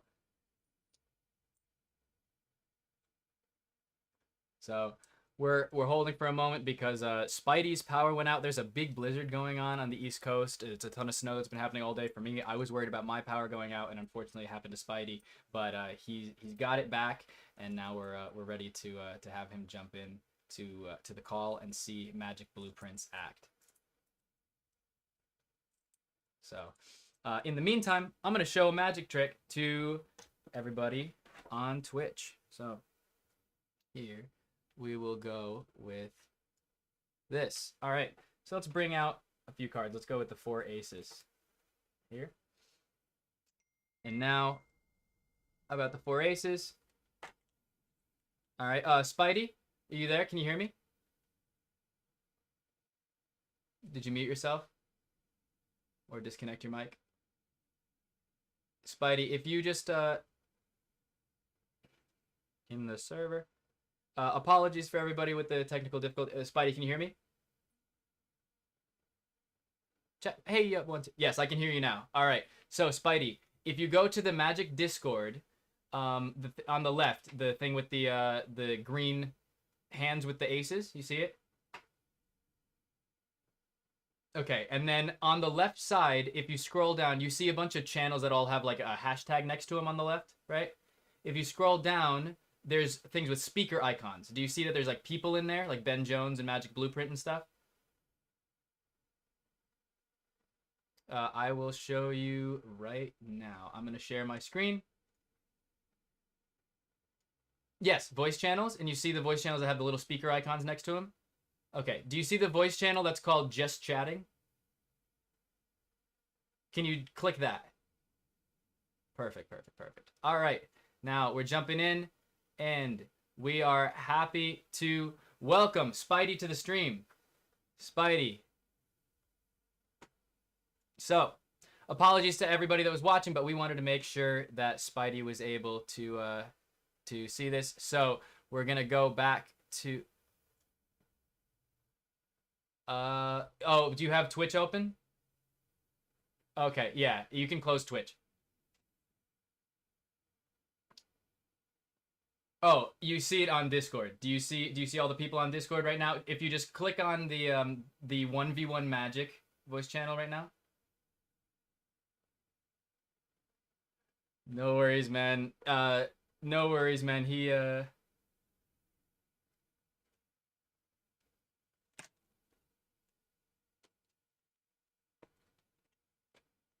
Perfect. All right, we see you. You see us?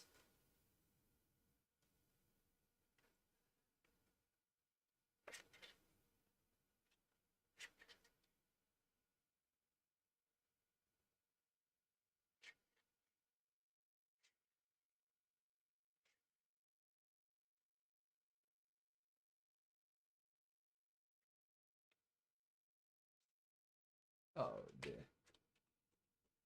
Well, they got you back on at the perfect time. What were you gonna say?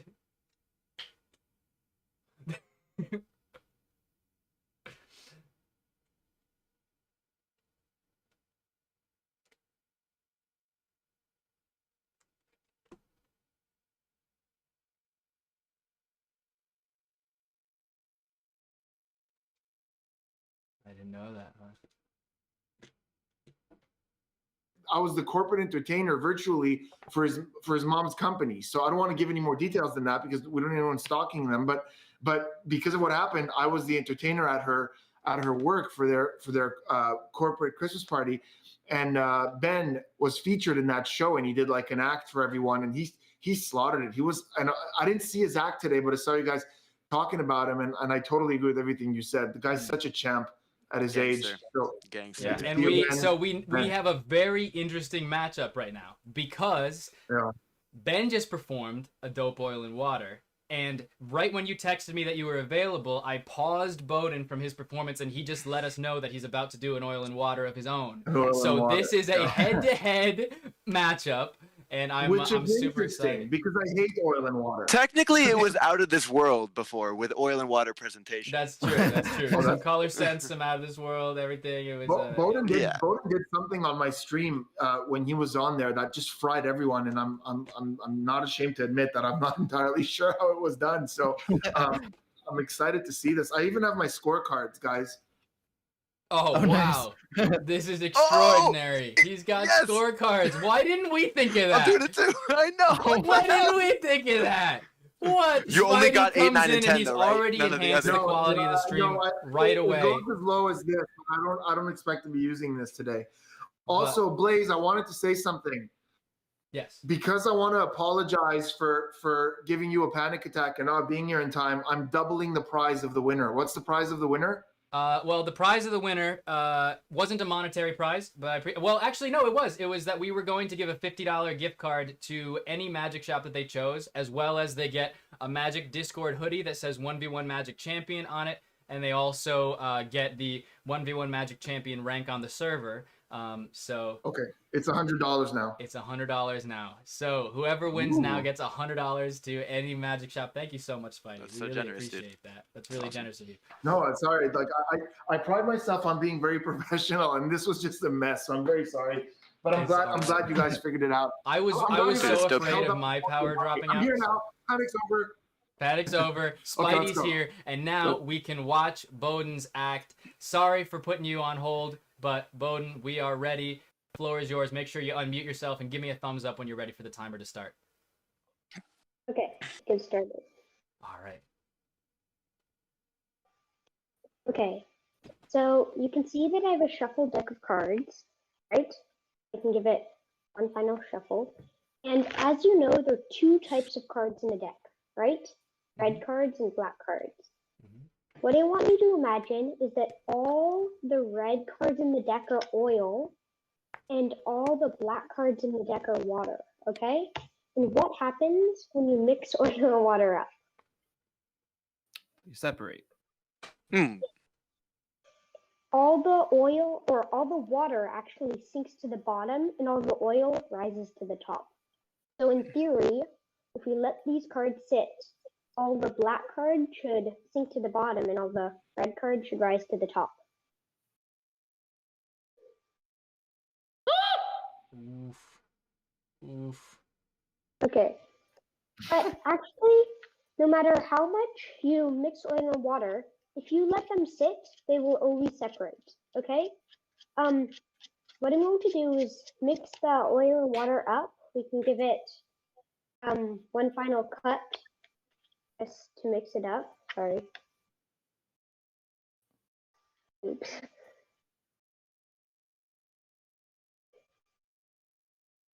Some cardistry. And Nice. so I'm going to take 4 cards out of the deck, okay?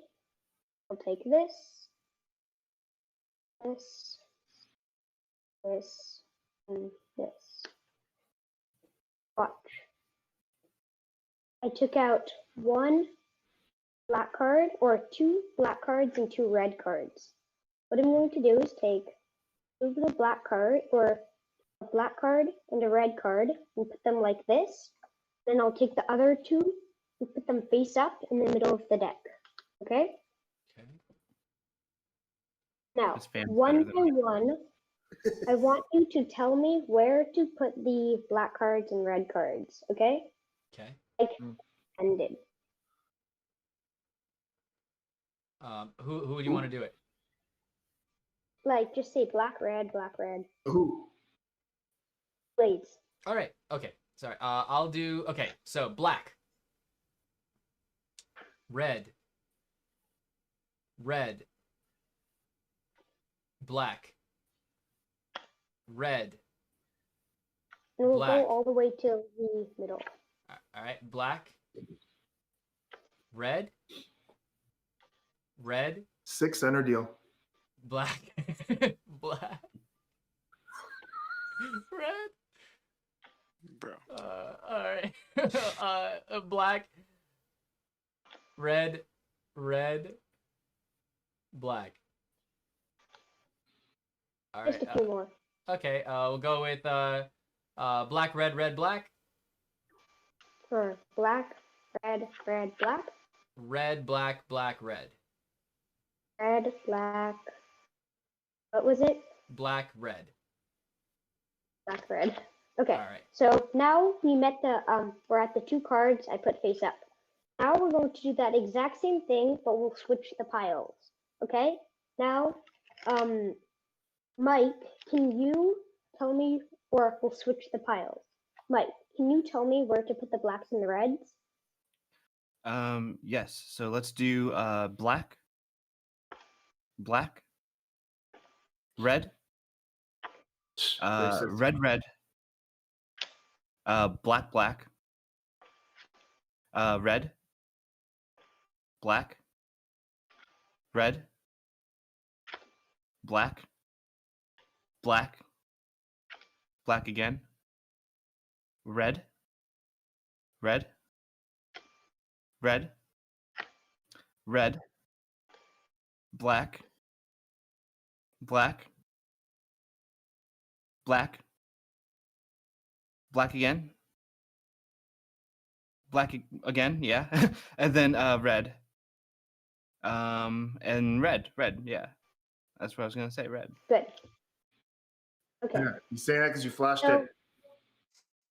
if we take the oil and water and let them sit for a second, actually you can see that all the cards you said were black turned out to be black. All the cards you said were red turned out to be red. All the cards you said were oil or water turned out to be water. All the cards you said were oil turned out to be oil. Nice. Nice, Thank Bowden. Awesome, guys. All right, we're gonna jump Very into the nice. judges' room, and we will see you very soon. All right. Yeah. Okay, what an Oh, you could just interesting funnel me sequence of in there. events. Okay. Yeah, I just snag you, dude. I just pulled you Yeah, out. cool. What an interesting sequence of events. We got two kids that happen to match up against each other that have both been on Spidey's stream. Oh, Spidey, every time we drag you, you just need to return your camera on. You just hit the camera button. Awesome. Yeah, sorry, my floaty light was no longer floaty, so I had to fix it. So is that exactly the same routine you guys just saw? Almost identical, like very slight. Very slightly different. The guy said, well, it wasn't oil and water, it was out of this world. So I was like, okay. And then he starts with out of this world. I was like, Yeah.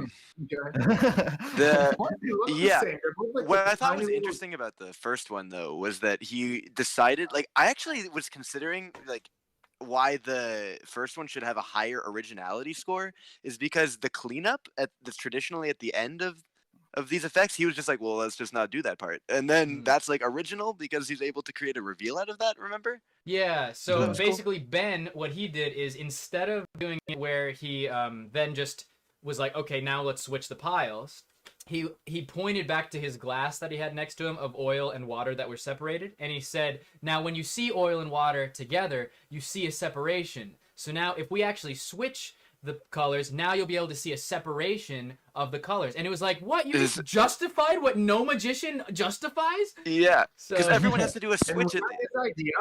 Was that his idea? Yeah, I think so. Yeah, think so I think so. the originality None of score you should be ding high. dongs gave that a 10? Well, We I give it a didn't 10. realize, and hey, yo, dude, I'm taking it back now at least. Like, Yeah, guys, come on. Okay, but So hold on. if- Let's not Yeah, bash exactly. what Exactly. we just saw because yeah. That was great. Yeah, this is Go. about Wow. Bowden right now. What do we do now? How do I? So I was basically, gonna say yeah. about the way that it was matched up, right? I think what's so unique about this competition is like how there's no technique or execution score. So like it would be so cool to have like not what's traditional matchups in competitions in like FISM where it's like card magic against card magic, like, you know, stage magic against mentalism against you know what I mean? It's cool that you could have like in this competition like a coin trick versus like a mentalism piece, and it's just purely based on like performance, you know? Mhm. So that would be cool, I think, next time maybe to have it be like you got to submit what type of magic you're doing beforehand, and then you get paired with somebody that's like wildly different. Yeah, for So, this, you the know- thing is that because we have so many competitors from around the world, we instead of seeding it, we had people just schedule times that worked for them to try and accommodate. Oh, people that from makes all around the perfect world and all the sense. different time zones. Yeah, I feel that. But Yeah, and we liked the idea of people get put for any group. Mhm. So I mean But now let's Blaze, just show the spreadsheet. Blaze, the fact that of all the competitors, the two did oil and water with an out of this world presentation being at the same time, which is the time I came in, is actually my new effect called coincidence stream. Mhm. Is it written on that screenshot? Coming out. Coming on. Under the screenshot, you'll notice it says, "I Spidey know that I will have a power outage, and also two people will do the same effect the moment I come in." That is that red yes, circle? it is the tutorial will be coming very soon to Spidey Hypnosis at YouTube.com. So Spidey, if you're able to if you have the stream muted, then you'll probably be able to just see what's happening on the stream. We have a little spreadsheet, and that's how we kind of do everything for the scores. Yeah, So that's fine. I don't need to see the spreadsheet. I can gotcha. give my score. So we have three different criteria. We have creativity / originality, we have entertainment level, and we have personality. And we give 3 different scores up to 10 for each of those categories. So I'm gonna go first, and I'll just say for the creativity / originality, I'm gonna go with. I feel bad because of his age. However, I'm gonna go with a 6 just because of the fact that the routine, it was presented in a traditional way. But for personality, I thought he did show his personality, and I would go for an 8 for personality. And then for entertainment level, I think he did keep us engaged, so I would go for a 7 for that. So I'm curious what you guys think for the scores. I'll go next. Can I go next? Hey, go for it. Okay, so the first one was creativity, and Blaze, I'm going to disagree with you there because, you know, without like sort of giving ourselves the parameters of the fact that we just literally saw the same combination of effects, I think at his age, to take the oil and water presentation instead of doing it with packets, to do it with the full deck, I think at his age that takes, you know, that's not something I don't want to reward. True. You know, I That think is it's cool to true. do with the full deck. Yeah. And then to go from there to an out of this world, I know we just saw that, so it's hard to say it's original, but have we not seen then combining the two effects that have a common theme, I think is good.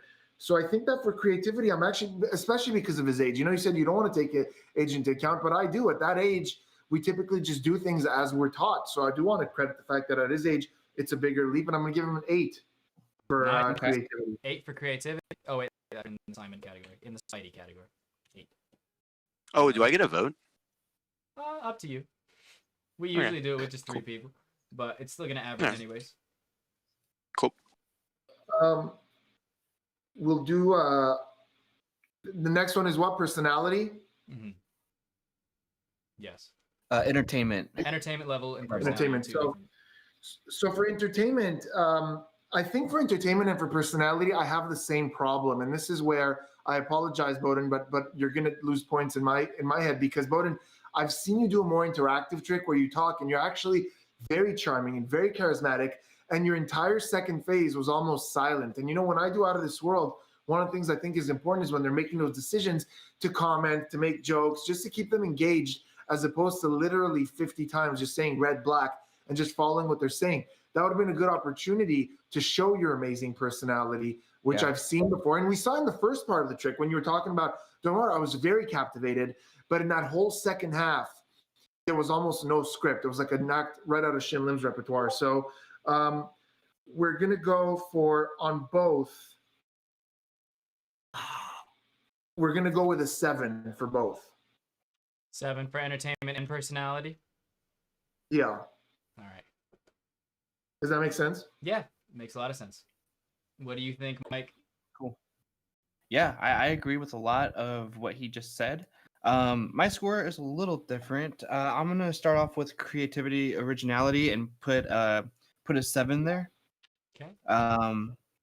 For entertainment, I think he did a great job with entertainment. I do like, now that I think about it, like that second half, it did get a little bit repetitive of me just saying red, black, like a ton of times. So if he would have just thrown in some patter or just been like said something in there, I think that would have helped a lot. Kind of like what Spidey was saying. However, I'm gonna put an 8 for entertainment and an 8 for personality. All right. Okay, 8 for entertainment, 8 for personality. Now, people are saying in the chat that it's not fair because we have Spidey judging one and we have Simon judging another because it's different biases. So what I would say as a concession is that we're going to take all 4 judges for this 1v1.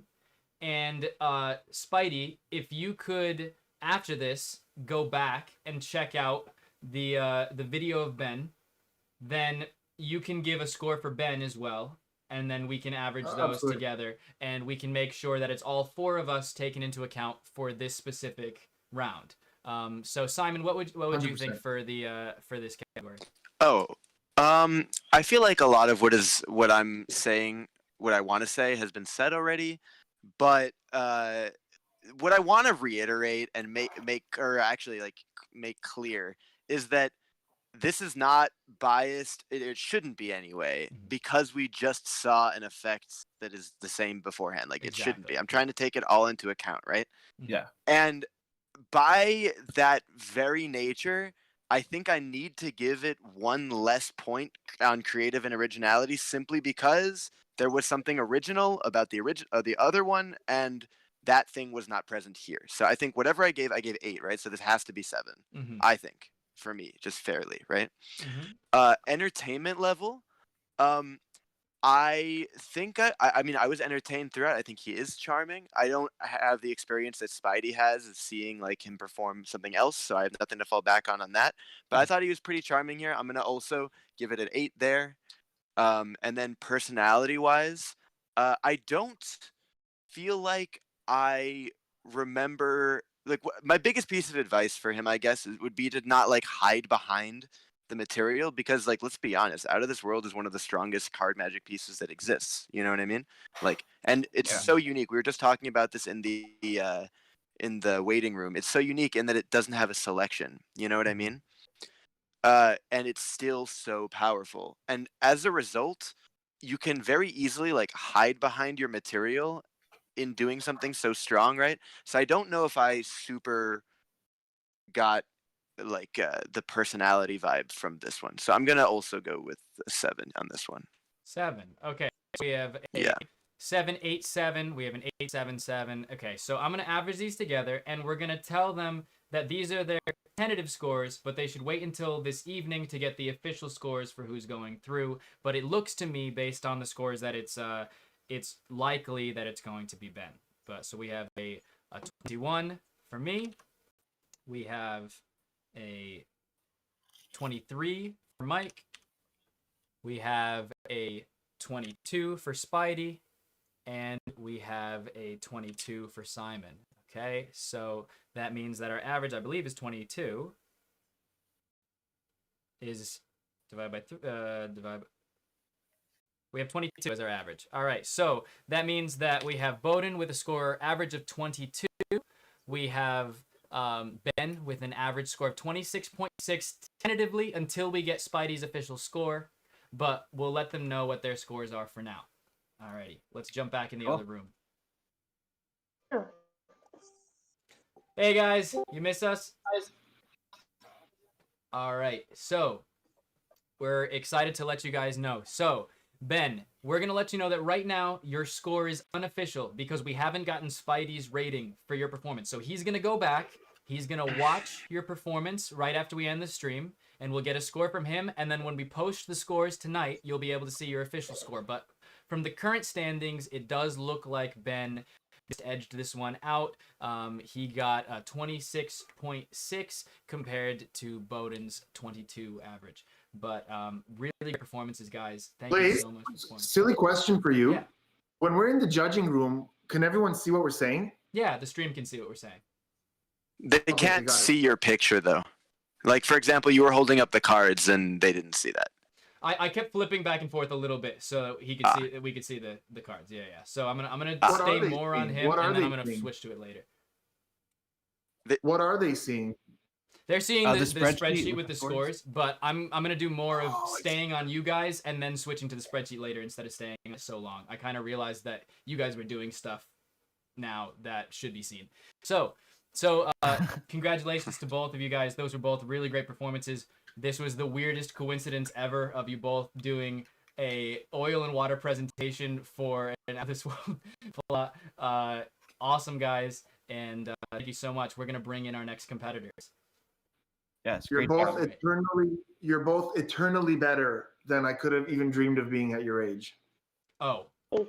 So they're going places. Don't ever stop. These are both future celebrity magicians. Also, keep in mind, Bowden, if you're okay with saying it, how old are you? I'm 11. Dude. He's 11, dude. 11. He's 11. Ben's 14. He's got 3 years advantage, but also like this was incredible. Both did an amazing job, and thank you guys so much. We're gonna put you back into the waiting room, and we're gonna bring in our next competitors. I hope you guys hang out and jam with us soon. Hold on, Blaze. Before you go to the next competitors, I got to tell you something. Yes. Blaze? Yes. I'm looking at your schedule, and in the last spot we have Bavia. Yes. If you guys think you've seen, if you guys think you've seen amazing magic against the odds, wait till you see Bavia. He's like, I think he's also in the 11 area from India, and I'm just saying, just wait. Awesome. That's Looking forward. amazing. Okay, I'm excited Oh, for yeah. it. All right. Do you so, still want me on, dude, or do you want me to go? Simon, I think we probably should go back to the three judges. I really appreciate you stepping sure. in and filling in during this No time. worries. Sorry, man. I Thank saw. you so much, dude. I'm so yeah, sorry. dude, thank you for having me. No, I saw on Twitch. I was like literally just watching the tournament, and I saw on Twitch that you weren't gonna make it. So I was like, well, I'll do it if you are down That's with great. it. Thank you so much. Yeah, You guys are but, lucky. Really popping in here. appreciate you jumping in, man, and, Great and insight. being so Thanks, man. flexible. to do this. It was If a you lot of want fun. me for like future tournaments, I don't know if you have like every day scheduled for every round, but if you want me We to do come have back, every I would day love to. scheduled, but if something like this happens, you'll be the first person that I reach out to. Sick. So thank you for doing Waiting this. dude. list. Hell yeah. All right, I'll All throw right, you much back love, into guys. the waiting room. Good to luck hang to out the with everybody. competitors. All right, and let's bring in our next competitors. We have Jamil Farhan Sakif and Philip Blest. Let's bring them in. Jamil. Welcome, guys. Hello. How's it going? Hey, Good, when you get good. moved, you have to turn your camera on. Just a reminder. Absolutely. Oh, it's okay if I keep mine off for now? Yeah, sure. You are Yeah, no going up problem. second, so we have. Good luck, Emil. Yep, we can hear you. So, how are you doing? Is it Jamil? He is 1 frame per second. We can't hear you. Yes. Jamil? How are yes. Jamil. All right. This is just a byproduct of us performing this live and having competitors from all around the world. That there is some latency and things, but we'll see how this goes. It seems like Jamil's pretty smooth right now. So Jamil, could you just introduce yourself to everybody that's watching? Jamil, I'm from Bangladesh and I'm 14 years old. 14 years I'm old. currently studying in class 8. Yes. Wow. Okay. Oh, I am awesome. so And I'm excited. going to perform something you guys have seen hundreds of times and still expect to amuse you. Yeah, go for it, man. Yeah, Excited I'm to see it. excited. Yes. Jamil, the floor is yours. Are you ready to perform? Just give me a thumbs up when you're ready and your timer will start. Perfect. Your time starts now. Take it away. Please, can you name a card? Can be any card. A card you love, a card you hate, a card your neighbor despises of. Okay. A card the great Lafayette hid inside his underwear as he burned into ashes. Can be any card. Go ahead. I'll go with the 2 of spades. What was Spades. 2 of spades. So good. Nice. Nice. I guess no one has ever told you this, but when a magician asks you to think of a card, you should always go for the 6 of clubs. You know, 6 of clubs. just ruin my act. Noted. Apologies. Now let's do something else. I can have the Empire State Building appear behind me. That's good. That's cool. Yeah. That Yeah, would be let's cool. do The it. Eiffel Tower. Especially You guys because you're think fun Eiffel with Towers this. or the Statue of Liberty will? No. Wait, I have something. Yes. I am feeling better than Newton felt when he discovered gravity, than Einstein felt when he discovered the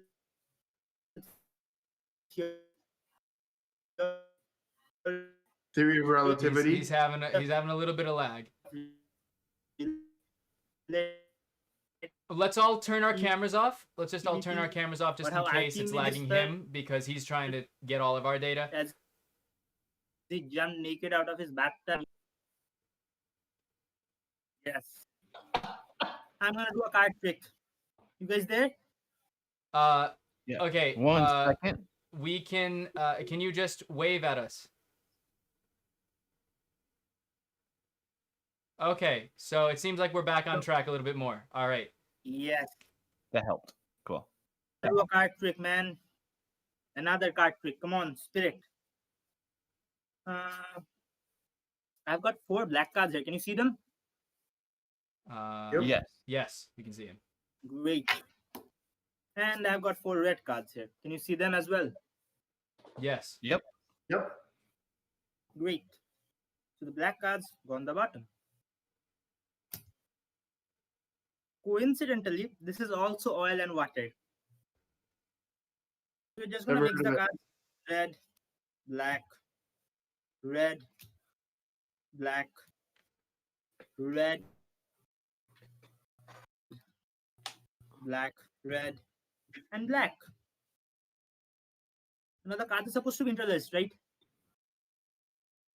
What did you say? Guys, you there? Yes. Yeah. So the cards are supposed to be interlaced, right? Yes. Yes. Interlaced. Interlaced, yeah. But as soon as I just separate them into two different piles,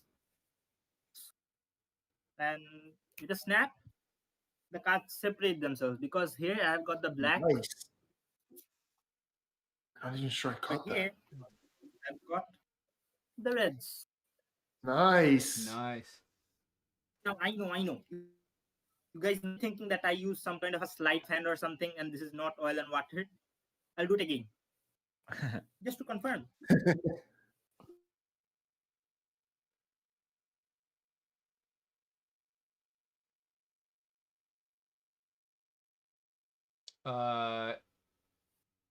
He lagged out for you guys?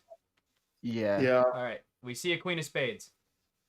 Guys, could you each give the cards a blow? Just.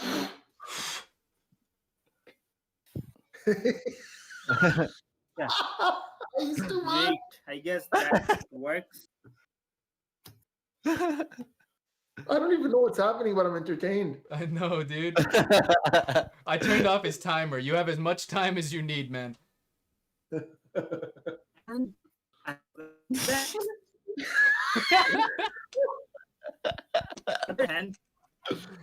I'm sorry, your internet's.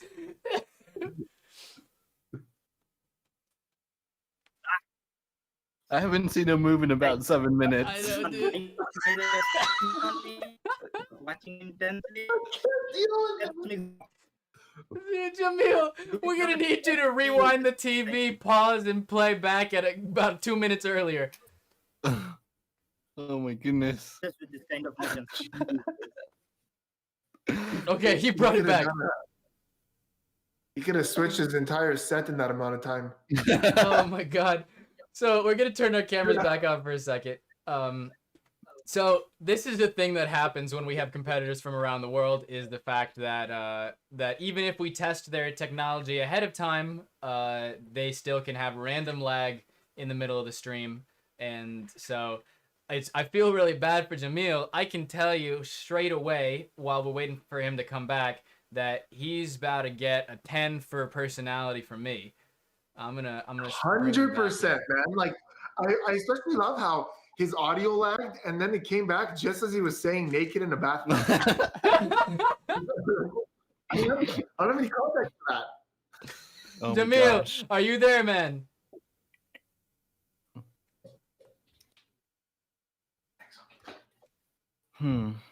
The chat's saying you're so good because they saw nothing. We should have done pre-recorded with them. Yeah, for Jamil. Oh, that's a smart idea, Mike. Jamil, can you turn your Maybe camera he off can and back on? Apologies to Mike, all of the unless you need viewers. a spectator to choose something, I don't know where his effect was going. Yeah, exactly. Yeah. Now, Yes, we can hear you. We can't it's all see right you. now. Can anybody see him? No. No, it's just the squares. see me.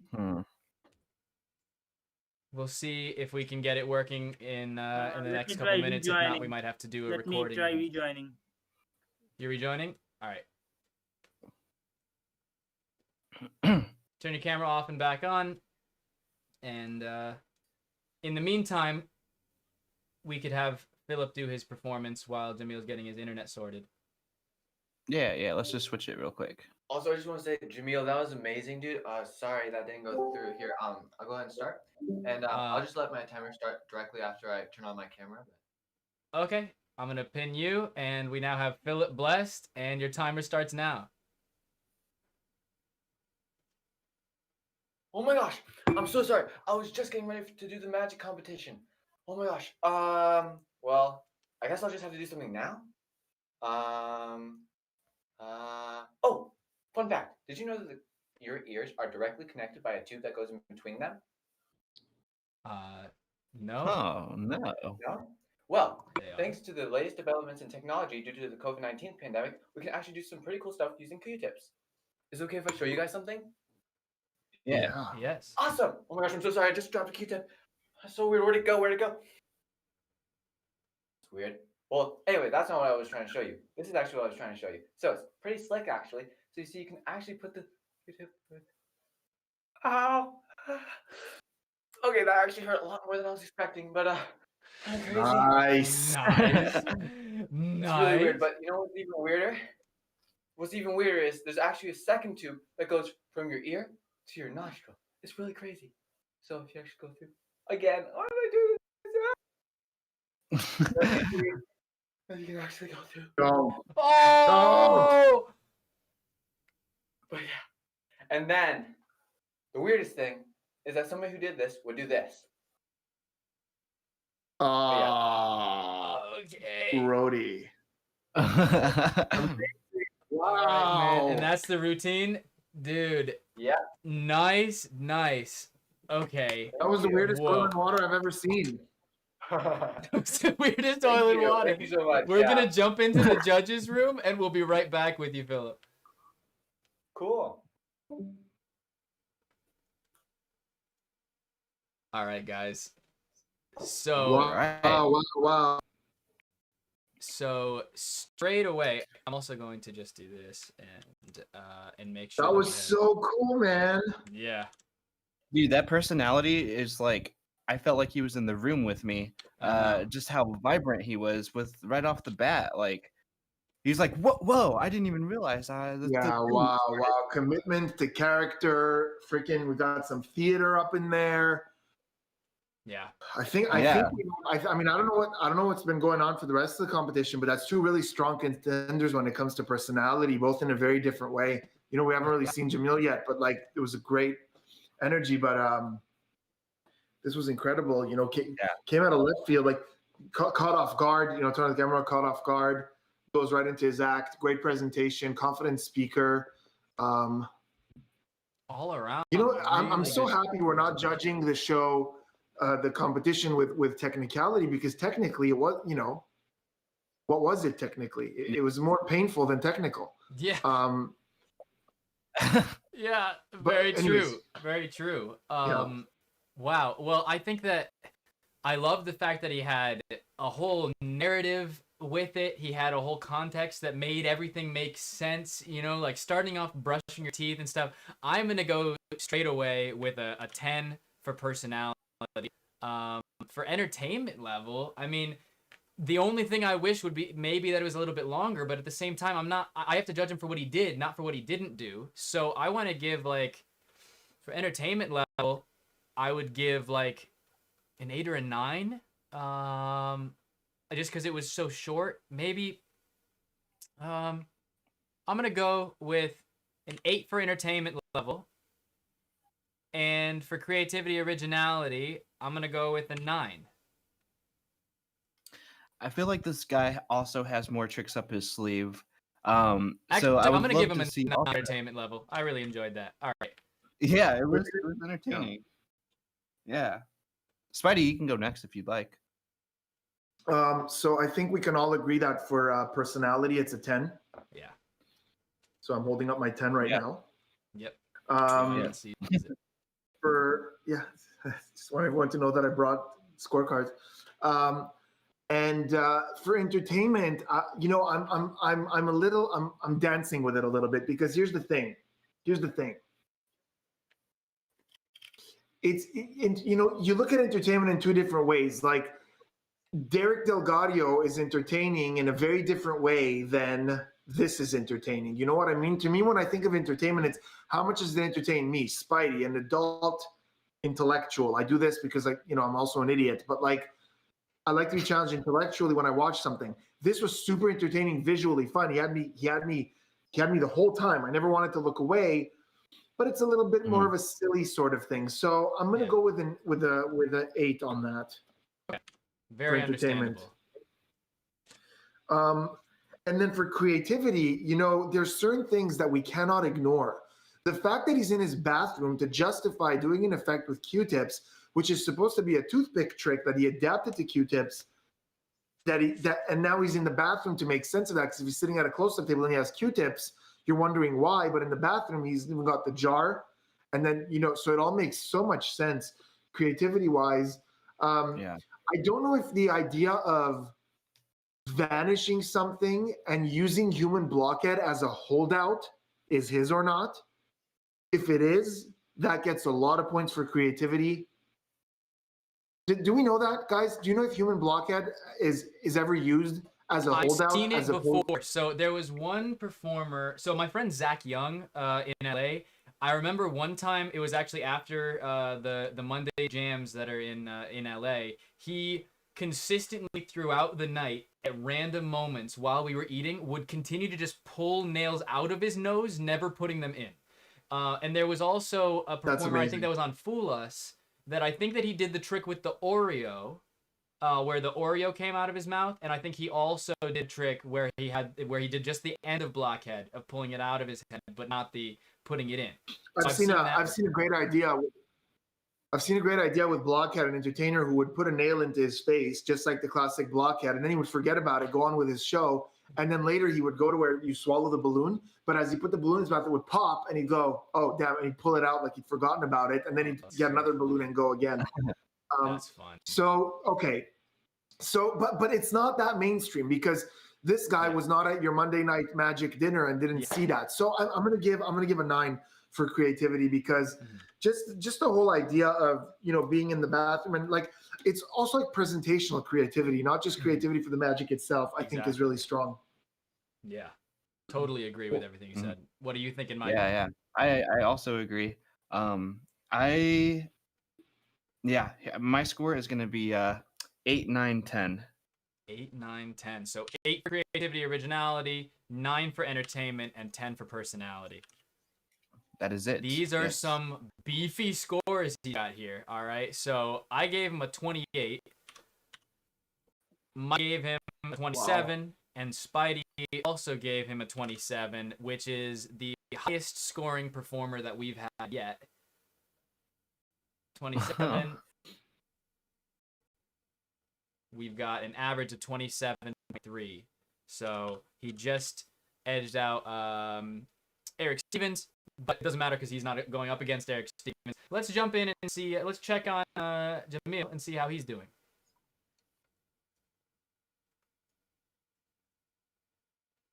So, Hey, Philip. Yeah. Would you be surprised if I told you that you got the lowest score of the night? Yes. Maybe a little, but I'm just not kidding. too You got the surprised, not too highest score of anybody that's competed so far, man. Great job. Oh my gosh, thank you guys so much. Dude, really good. Really, really good. Really entertaining. Oh man. my gosh, We really thank enjoyed it. you. Now, Jamil, we want to give you another shot. It seems like you're lagging a little bit less.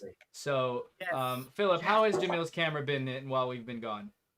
He's been great. No, it's been actually really good.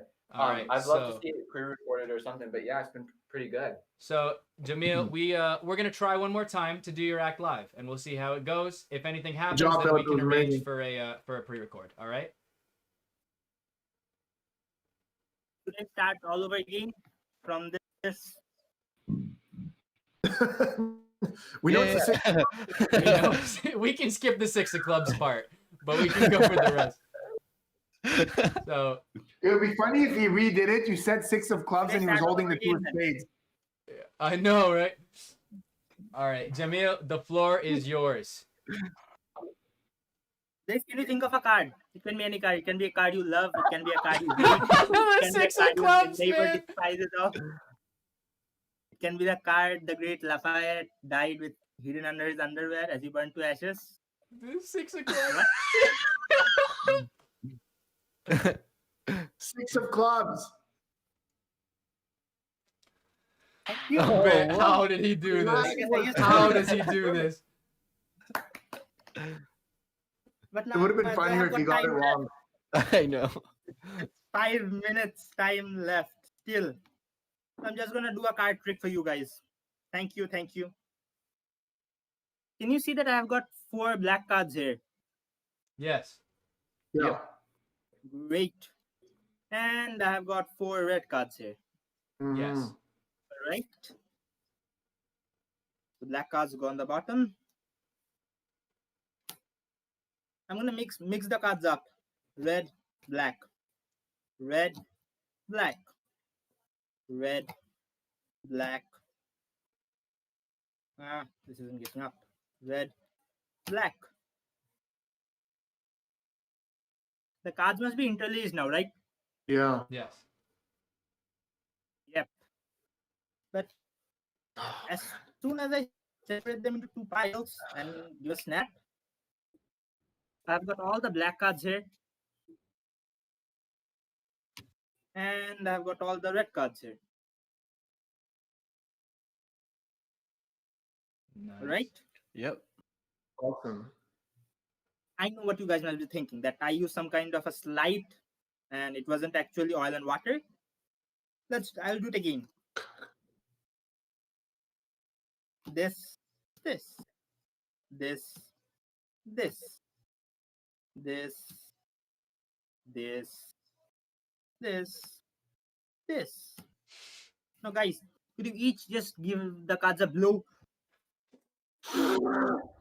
Yes, that's the spirit, tornado.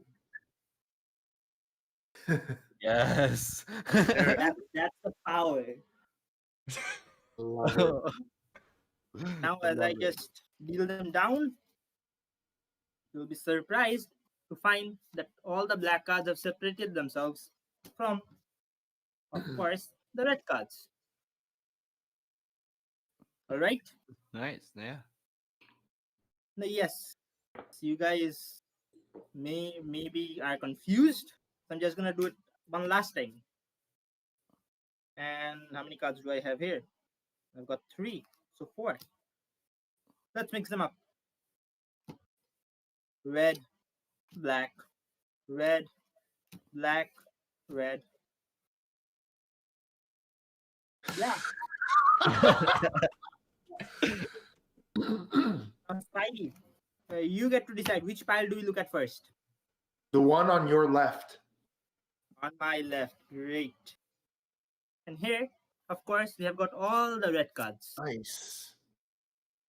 And over here, of course, the black cards. Oh.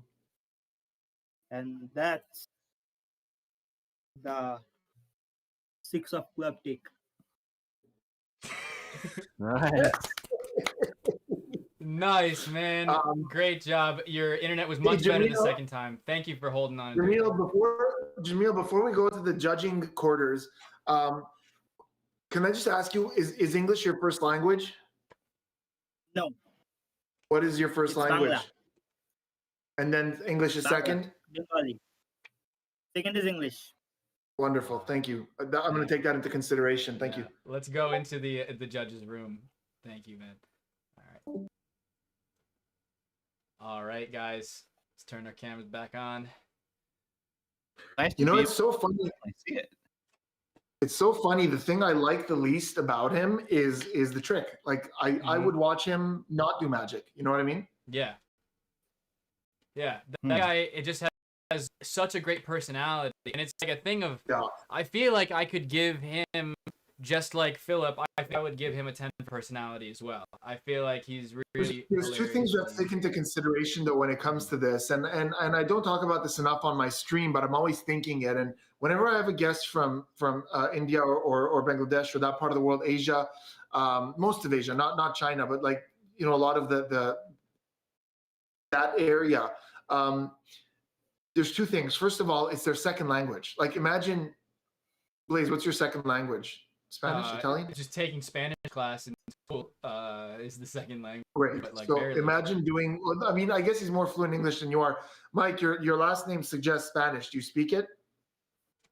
No, but I should. Okay, so you should. So just imagine doing an entire performance in a language that is not your most comfortable one. It's not easy. I grew up speaking French my entire life. I'm very comfortable with it, but performing in French is tough for me. So I take that into consideration. Second of all, they don't have the resources we have. shipping a Svengali deck to Bangladesh costs about $58. So they're so limited in the resources. So I always take that into consideration. And that being said, he's very entertaining. I could sort of see this guy being like that really entertaining person at every party, like just that guy that everyone loves. Yeah, I like his type of humor. Yeah. Yeah. That being said, he skipped over some of the jokes the second time when he started talking about feeling like Edison or feeling like Isaac Newton and stuff. I really hear them with no lag the second time, but I know. obviously he was trying to not So go what's gonna save him? What's gonna save him is the creativity of his presentation as opposed to the creativity of the magic itself, because the magic itself wasn't that creative as far as I'm concerned. I mean, I don't know. You guys are better suited to tell me if he added anything to the oil and water, but to me it looked like a pretty classic oil and water. And judging on methodology anyways, so it's like if you I'm do a just saying different method, yeah. No. What I mean, Blaze, is if he had added something really creative to the method, he would get some points in creativity. But for creativity, I'm gonna go with a 6, man, for creativity. Because I thought in terms of the routine, is it creativity of routine? Yeah. Or creativity of presentation? Creativity of routine and presentation, but we have personality kind of for that as well. Okay, so 6 for creativity of routine, because I thought the routine was the thing I liked the least about him. And then for entertainment, I thought I was going to pass out laughing. Yeah. Especially because the lag just worked in his favor. Yeah. And entertainment and personality, it's both a 10. Yeah. 10 for entertainment and personality.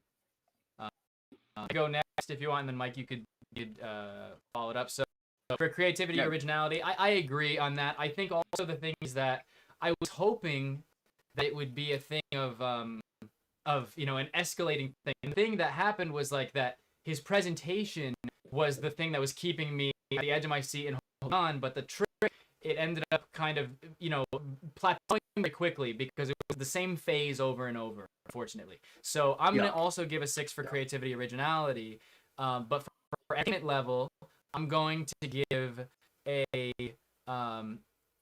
entertainment level, I'm going to give a 9. I also have to lump in the effect itself into the entertainment level, and I feel like the effect itself took away the entertainment from me, and it was really just that his personality was a 10, and that's what really gave it to me. So what do you think, Mike? Yeah, I agree. Personality for me is also a 10. I feel like if he would have just had any sort of like kicker at the end, anything that would have just put the cherry on top, it would have gave him so much more points from all of us. But like you said, we kind of felt like we all anticipated that it was going to kind of escalate into a next level type of reveal or something like that. But it kind of was a little repetitive in the way that he presented it to us. So I think my score order is going to be 6, 8, 10. 6, 8, 10. So 6 for creativity, originality, 8 for entertainment, and then that. So we'll just average those together. So we have a 25, we have a 24, and we have a 26. So the average of that is a 25. So unfortunately, Jamil is eliminated from the competition, but he did do a really, really entertaining performance, and I really want to see more of him and his personality. I'm going to follow him on Instagram or wherever I can find him. It's also unfortunate who he went up against, That would have been a very adequate score against some other acts, but Philip just brought it. Exactly. Philip really did bring it. And also, here's a thing that nobody knows, is that yesterday, in the afternoon, we had somebody drop out last minute. I asked Phil, because I was in the call with him, I was like, would you want to do the competition? And he jumped in, he was like, sure. And he showed up with the highest scoring act that we've had. And so, yeah, really, really amazing. Cool. I'm going to jump in here. Alrighty. Jamil, what a great job. We love your personality. We love your humor, everything about your performance. Your total score was a 25, which would be an incredibly high scoring thing, and if you had gone up against the first 4 competitors, you would have won. But you ended up going up against Philip, who ended up getting a 27.3. So unfortunately, you didn't beat Philip in this one, but you did do an amazing job, and we really loved it. It was so good. And I think everyone also gave you a 10 for personality as well. Yeah, we all gave you a 10 for personality, Jamil. So really great job. Thank you for doing this, and thank you for being a part of this all the way in Bangladesh. That's amazing. So we're gonna. Yes, we would love Jamil to see you 25. in some of the jams sometime. So definitely stick around. Absolutely, yeah, and we Thank you, plan Jamil. It to was do some incredible. community events and some spotlights of members of the Discord. So there will be opportunities in the future for you to send in a video and really show your personality and have the viewers, check that out outside of this competition. But amazing job. We're gonna bring you back into the waiting room and bring in the next 2 competitors. Thank you, guys.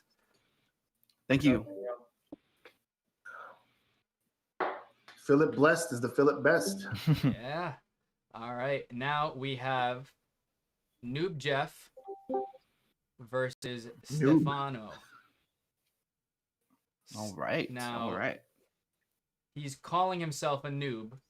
Interesting strategy. I can't. Mike, can you drag Stefano in here? Just with the way my thing is laid out, I can't actually see. Yeah, give me just 1 sec. Stefano's screen name is Bend Over. It's Bend Over. There we go. Stefano and Jeff, welcome. I was gonna call you Ben because your name's Bend Over on Discord. Alrighty. How you guys doing? No, we can't see. I can't see Stefano. Stefano, if you could just tilt your screen, you are sideways right now. Is that part of the effect or? No. So you see it sideways? Yeah, you're sideways. If you can't fix it, try turning your phone. If you can't fix it, then I will artificially on my end rotate your screen. So. Oh, there we go. I can't really hold it this way, but Well, I guess Jeff is up first, so we'll give Jeff the floor, and then while Jeff's going, you can situate your camera. But vertical like that is better, because then you're right side up. Alrighty? Okay. So, Jeff, how are you doing, man? Great to see you. I'm doing fine, yeah. Jeff Thanks, is an guys. OG member of this Discord. He's been here a long time, so we're really excited to see Magic Man. Are you ready? Look at that stereo. Look at that stereo behind him. Yeah. And The the Ansel Adam picture. All Crazy, man. What is that stereo like? Does it play cassettes? What was that thing? I It's like don't R2D2. even know anymore. It's it's probably older than me. You have a boombox in the other Yeah, corner you're gonna put on your insane. shoulder the whole act? All right. Jeff, are See you it. ready? Give me a thumbs up when you want me I to am start ready. the timer. Cool. There we go. Your time starts now. All right, hello everyone. I'd just like to thank you all so much for giving me this opportunity. Just let me know if at any point I start lagging. Yeah, anyway, so I thought that I'd just like to start off with what I think is a pretty interesting story. It's a story of how I first got into Magic. Now, just to get out of the ugly out of the way, because some people have accused me of this before, but it was not to impress all the ladies. It was not. You know, there's even a famous magician named Penn Jillette of Penn and Teller fame who once said, "No magician who has done magic during high school has ever gotten a girlfriend." And he's right, at least for me anyway. So it wasn't to impress the ladies. It was for an ulterior motive, right? Impress the guys. Damn, you could write my whole script, Spidey. It is to impress the guys. Dang, all right. So the real story is not as fun. So the real story is I went into math class one day and I saw some guy doing absolutely crazy things with cards, something like this. And I just basically went to him and begged him to teach me. So you guys know math class, right? It's the class where you learn that 1 + 2, when you add them together, equals 3. That definitely did not need to be explained, but I just like that color change so much that I did it anyway. But don't worry about it. You know, there's no more stupid jokes for the rest of this performance. I'm in college now, so I feel like I've grown and matured. But chat, if anyone out there is also going to college right now, you'd probably agree with the statement. Something that has not grown and matured right now is definitely my bank account. So as a demonstration of that, I just want to show you, I have a Liberty dollar over here. And this is, ladies and gentlemen, this is the real magic. This is how college makes your money disappear. So I want you to watch the coin like this, vanish, and it reappears like that. Ooh. So that was just me showing off, right? So I told you guys I wanted to show you how college vanishes your money. And believe it or not, it's actually a two-step process. So it goes something like this. Watch. I bring you guys a little closer to me. Watch this. Just like this. And we've got ourselves a penny. And ladies and gentlemen, this is after the first semester. If you want to see what happens in the second semester, this is what happens. Just like that. I'm left clean, just like my bank account. But I feel like college has given me something important, though. And I feel like it's given me a much bigger appreciation for money. For example, if someone asks me what my favorite card is, I'm not going to say the Queen of Hearts or the Ace of Spades. I'm going to say my favorite card is the credit card. Now, anyone in chat, don't even think about screenshotting my credit card. This is an expired credit card, all right? So don't even think about it. I made sure about it. It's not that I don't trust you guys. It's I don't trust you guys. Anyway, Spidey, could you help me out here on this effect? Absolutely, man. Thank you. So I just want to show you how powerful a credit card can be. So I'm just going to start taking cards off the top like this. At any point, just tell me when to stop. Stop. Are you sure you want to stop at this card? Yeah. Okay. Yep. You know, I was performing for someone else yesterday, and they were like, you know, if I had only gone a couple more cards, you know, I would have really got you there. So I'm gonna give you a choice. Would you like to continue a couple cards, or would you like to just stop there? I would like to continue. All right, go for it. Yeah, there. That's good. Over here, this card? Yeah, that one. Awesome. So I'm going to take the credit card, I'm going to swipe it in the air, and it appears right over here. I can see it in the air. And for me, it says the 9 of spades. Let's go ahead, let's take a look. Luckily for me, your card is the 9 of spades. Very cool. And all the cards, completely different. Wow. Nice. Thank you all very much. My name is Jeffrey Lee. I hope you've enjoyed my performance. That was Jeff, can I ask you a question before we go judge you? Yes, do you for do sure. magic? Do you do or have you done magic professionally? Have you ever charged for performances? I have not charged professionally. A couple of times during this quarantine, I performed for free on Zoom for my friends and family. But I guess like it kind of because it is the pandemic, I didn't feel good like if I were to charge anyone. So that's my whole idea. So I have not yet. You should do it professionally. You should be definitely charging have for your pro magic. magician vibes there. Thank you so much. Thank you so much, guys. All right, we're gonna go judge you now. Yes, we're gonna judge you. Bye bye. And now you'll. Ooh, Wow, that was really polished. that was so polished. There's a couple of interesting things I want to know. So I said something early on in the performance that could be considered a heckle, but I wasn't trying to heckle. I was just being like, you know, like it's very different when we're here than when we're in the real world. In the real world, you have to be more respectful. Here, we're a bunch of bros just hanging out. And so I said something about, you know, he said I didn't do it to impress the girls, and I said you did it to impress the guys. Which in here, I really didn't mean it as a mean thing. I just meant that as like I was just messing around with him. But in the real world, that'd be considered a heckle. Somebody who's trying to like, you know, one up you or trying to get that little ping in there. He handled it like a freaking champ. Like he you know, put it into his act. Yeah, Put it into his act. I don't know if that was meant to be his line, but the way he said, like, yeah, that's exactly what I was gonna say. Spidey, you should do my act for me, and just kind of smoothly just like buttered that down. That was phenomenal, and that's why I said like he's got a pro vibe, because usually if you steal a line from someone like that or a punchline, amateurs get very nervous and they don't know what to do, and they go, well, that's what I was gonna say. But he just like he was like butter on that, so that was incredible. He just owned it and just acted as though like he acted as though you had just controlled the course of events. It was really great. I mean, it was 100%, really well 100%. Yeah, I think that he also, and then when it comes to sorry, what were you gonna say? The other thing I wanted to say is I was going to deduct points at some point, but he fixed it because he said, I'm going to show you how college siphons my money. And then the logical thing to do presentationally there would be a coin vanish. He made the coin vanish, then it came back. And to me, I was like, well, that doesn't make sense with your presentation. You said college is going to siphon your money.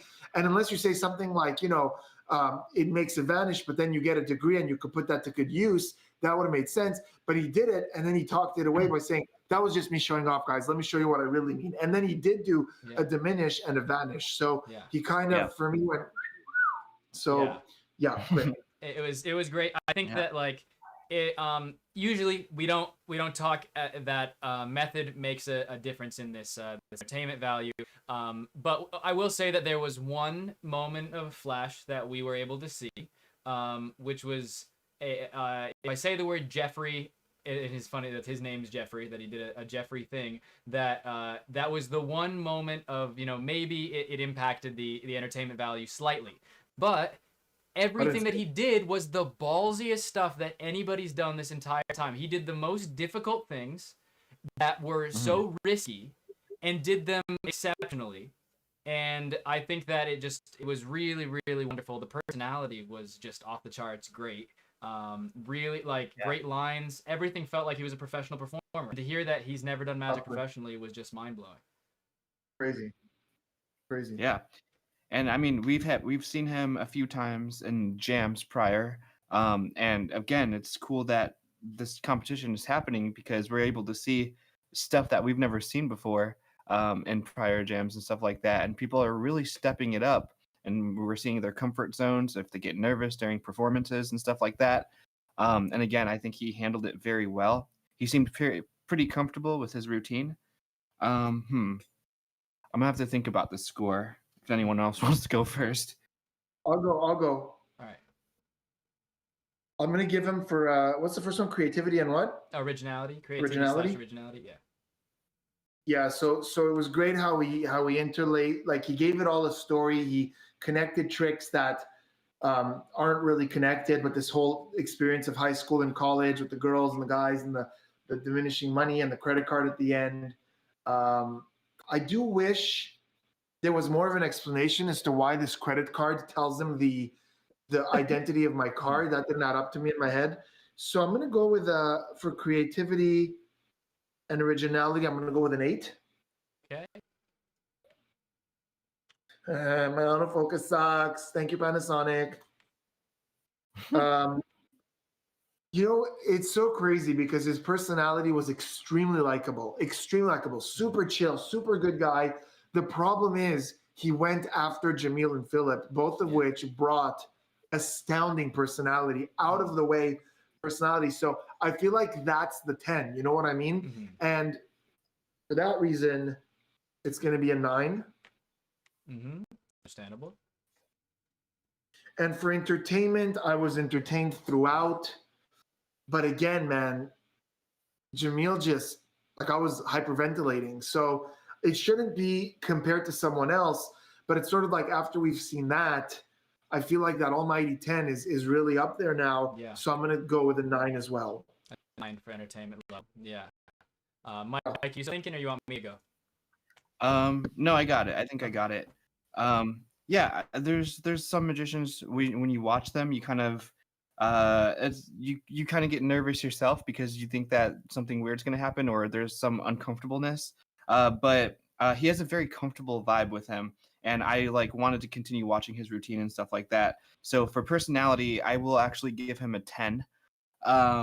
And for entertainment, I will give him the score of 9.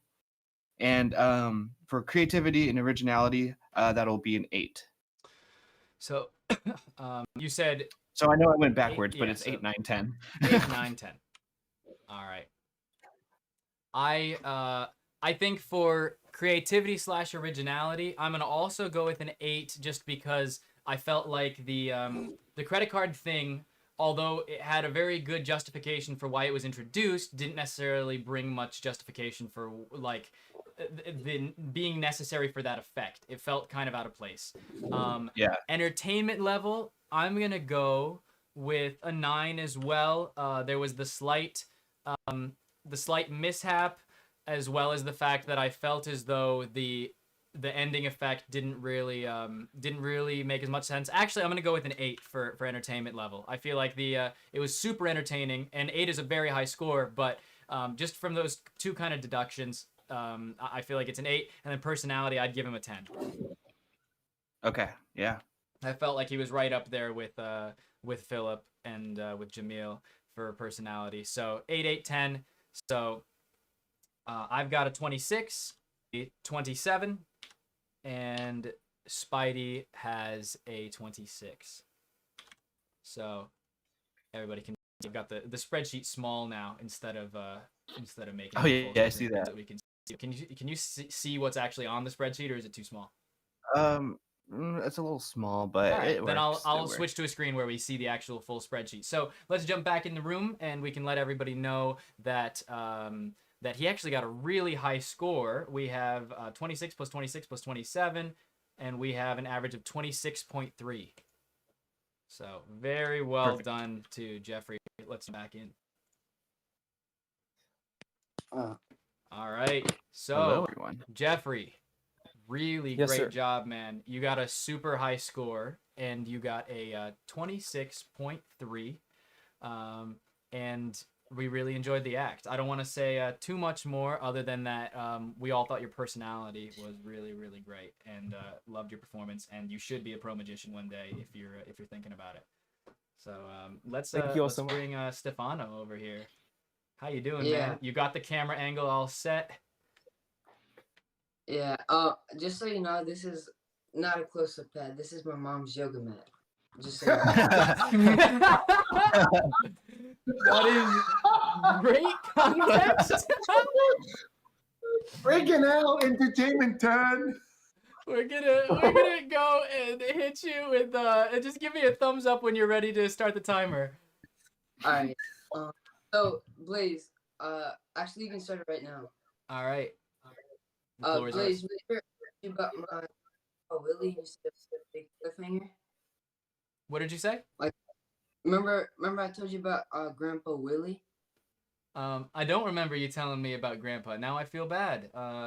What happened to It was Grandpa? in anyways, it doesn't matter. So, you know, this is a ring that my grandpa Willie gave me, just so you can see it. Can you see it? Wait, can I go off the string? All right. We can see it. Yeah, we can see it. All right, so here we have a ring that my grandpa gave me. It's metal, and I use this for performances a lot. Can you see me? Yep, can see you. Yep. All right, perfect.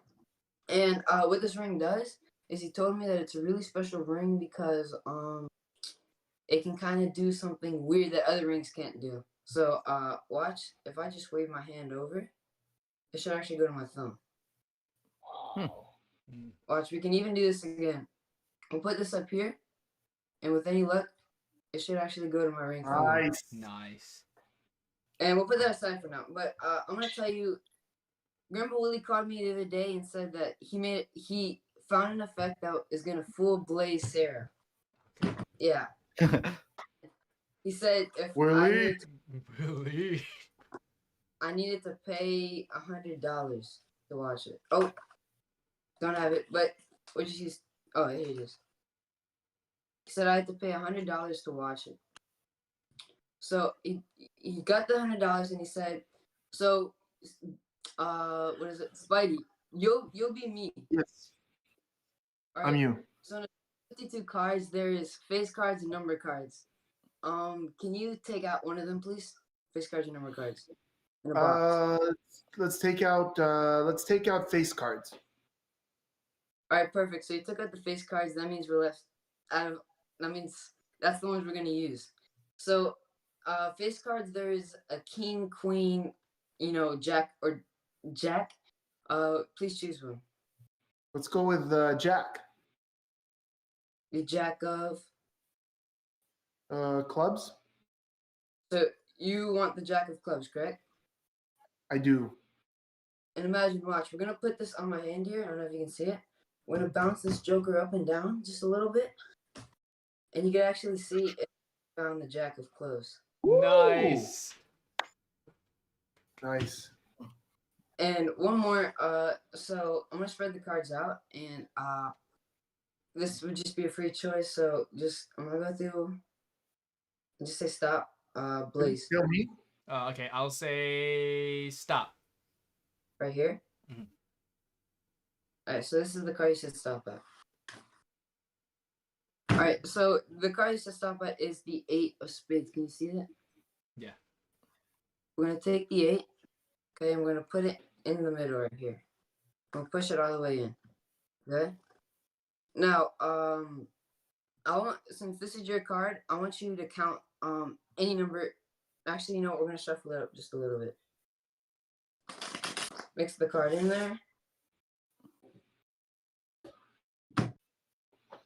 And the card is really lost somewhere in the pack, but I want you to find it in a way. So as I deal cards, just say stop whenever you want. Stop. Right here. Mm-hmm. Do you want to go any more, or is this fair? One more. Right here? Okay. So while Grandpa Willie was performing for me, he said that if he doesn't get this right, he'll pay me $30. But if he misses, if he makes it right, I give him $30. So since you are me, I'll be Grandpa Willie for a second, and we'll take that card here, and it's actually your card. So that day actually lost $130. To Grandpa Willie. To Grandpa Willie. Yeah. Thank you, man. Great job. Great job, Stefano. Awesome, dude. Where are you tuning in from? I'm from Florida right now. Florida. Nice, dude. Cool. We're gonna jump into the waiting room, and we're going to the judges room. We'll talk a little bit, and we'll let you guys know your scores. See you in a bit. All right. Yeah. Alrighty. It's a tough matchup because Jeff is very scripted and sort of clean and sort of to the point, and Stefano is I recognize something from myself in Stefano, and it's he relies too much on his natural charisma and personality, so he doesn't need to give that much time to his scripting, and that often is a fallback. And it's something I struggled with my entire life because I rely too much on my natural ability to just communicate with people. So every now and then, like you saw with him, he would like say something and then take it back only because he hasn't rehearsed that script enough. And Jeffrey was the opposite. It was so polished and so rehearsed. And it's funny how that works against you, because when you're naturally charismatic, sometimes like I said, you rely too much on that. And then, so for example, his equivocate suffered because of it. I don't want to give away too much method, but with equivocate, you're supposed to be so scripted that it seamlessly just flows, right? So when you say, what do you want to take out? Chord cards or number cards? And they say number cards. Great, we take those out, and there's the number cards left. But he said, great, we take those out, so we have actually, we're going to use those. You know what I mean? Because it was just like, it's just like, that's an equivocate that. And also, the thing is, he did Martine in the middle of it, which was the thing he said that was going to fool me. So it's a very interesting thing having to judge this. That was really fun seeing it. And he did something that was really different. Ironic. That was probably ironic. Like my Grandpa Willie said, this is going to fool Blaze, and then proceeds to do something you created. The other thing I want to say is he freaking nailed Morelli's, was it Odyssey? Yeah, Odyssey, yeah. Odyssey. He nailed Odyssey. Because the first phase, the index to thumb is the safest one, but the second one, which is jumping from hand to hand, is really hard to do on camera, because if you slow down or there's a bit of friction or you get stuck for a sec, they could see something they're really not supposed to see. So he nailed that. He freaking nailed that. So yeah. Yeah, I thought that it was really well done, especially the Odyssey. I agree that on the performance level, I think that he showed a really good amount of personality and has a unique personality, but on an entertainment level, that personality would really have been put in a great spotlight if he had scripted it and rehearsed that more. You're going to say, instead of saying something, taking it back, because there's a certain level of feeling like you don't care, and that everything's free, and that that you're just living in the moment, and you're just, and then there's the element of it seeming as though you don't know what is coming out of your mouth. There's a little balance. For Yeah. all the comic book nerds, he's kind of like Jean Grey, where he's like this infinite power, and he needs a Professor X to sort of just tame that, because like when you're that much, you know what I mean? Like when you're that great, sometimes like that chaos works against you, and it's going to come in time where he's going to start realizing that he does need to just sort of script a little and give it, but it's not a bad thing. He's going to be an incredible entertainer the moment he learns how to focus that. Like, and I would when he love was to see what would unscripted happen. and he said, what do you say? When he said his close-up pad was a yoga mat, like that was hilarious. That was And that was hilarious. just, like, that's part of his personality. Yeah. Yeah. All right, you guys go. What were you I love saying, that Mike? analogy, by the way. Jean Grey, he needs his Professor X. Yeah, he's Professor X. He needs to go to the I academy. won't talk anymore about the equivocate thing because that's been said already. But like, yeah, just, I mean, if we're talking from a technical aspect, which we're not at all in this tournament, I think he flawlessly did that. I think that was really well done. Yes. And if we were to combine that with personality, his score would be super high, right? Yeah. Like if it was the total package that we're looking for. But since our criteria is a little different based on entertainment and personality, it's such a good matchup between the two. I'll go first with my scores if that's fine. Yeah.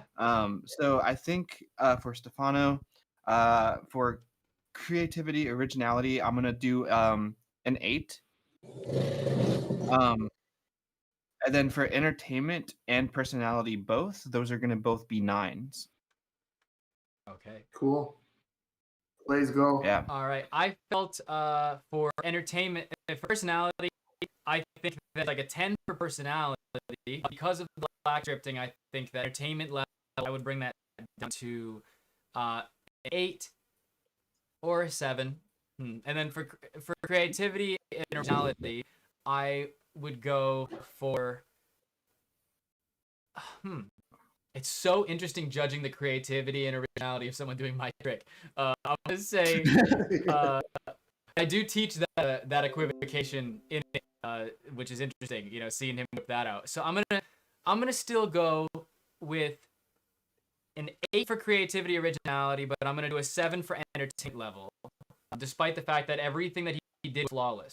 He did every move flawlessly. It was a beautiful sleight of hand, but I think that if he had honed it with the scripting a little bit more, then it would have really enhanced the routine and made it feel so much more polished. And I feel like in the Discord, Stefano and Jeff should start jamming, because I feel like it would be really cool if Stefano had a little bit of the scripting style that Jeff has, and it maybe And if Jeff had a bit more some of that sort of. yeah. Yeah. They would balance each other natural- out perfectly. Yeah. Yeah, absolutely. I'm going to be a little harsher not because I don't like him, but because I see the infinite potential, and I know for a fact that he can get to those 10-10-10s with just a little bit of work. So I'm going to be a little bit harsher, and I do apologize for that. I know he can't hear me now, but will he be able to go back and watch this at some point or no? Yes, he can go back and watch this. Yeah. Okay, so I hope that if he does that, he takes this as me saying like this is me being harsh the way a coach is harsh, you know, like I see the infinite potential and I see so much of myself in him. So for creativity, I'm gonna go with a 7. Because I did appreciate the Grandpa Willie stuff but I didn't, you know, like you said, you did your routine as is, and the Momo stuff, the Kalen stuff, you just did as is. I do like the originality of the sort of Grandpa Willie and tying it all together. And it was interesting, but creativity wise, it's going to be a 7 for me. For personality, again, I could see him getting to a 10, but it's going to be it's going to have to be an 8 because I see so much more potential than where he's at, and he can get there. And for entertainment, again, I would have liked to see more polished equivoque. But he is very entertaining, so it's going to be an 8. Right. So a 7 and 2 8s. And sorry for the harshness. It I makes know total sense, your justification. He also had the money, right? Like the bills. I thought maybe something was going to happen with those. Nothing really came of it. Doesn't really matter too much, but I feel like maybe if you That is wanted a good to point. throw, Go full throw in a circle. little something extra, yeah.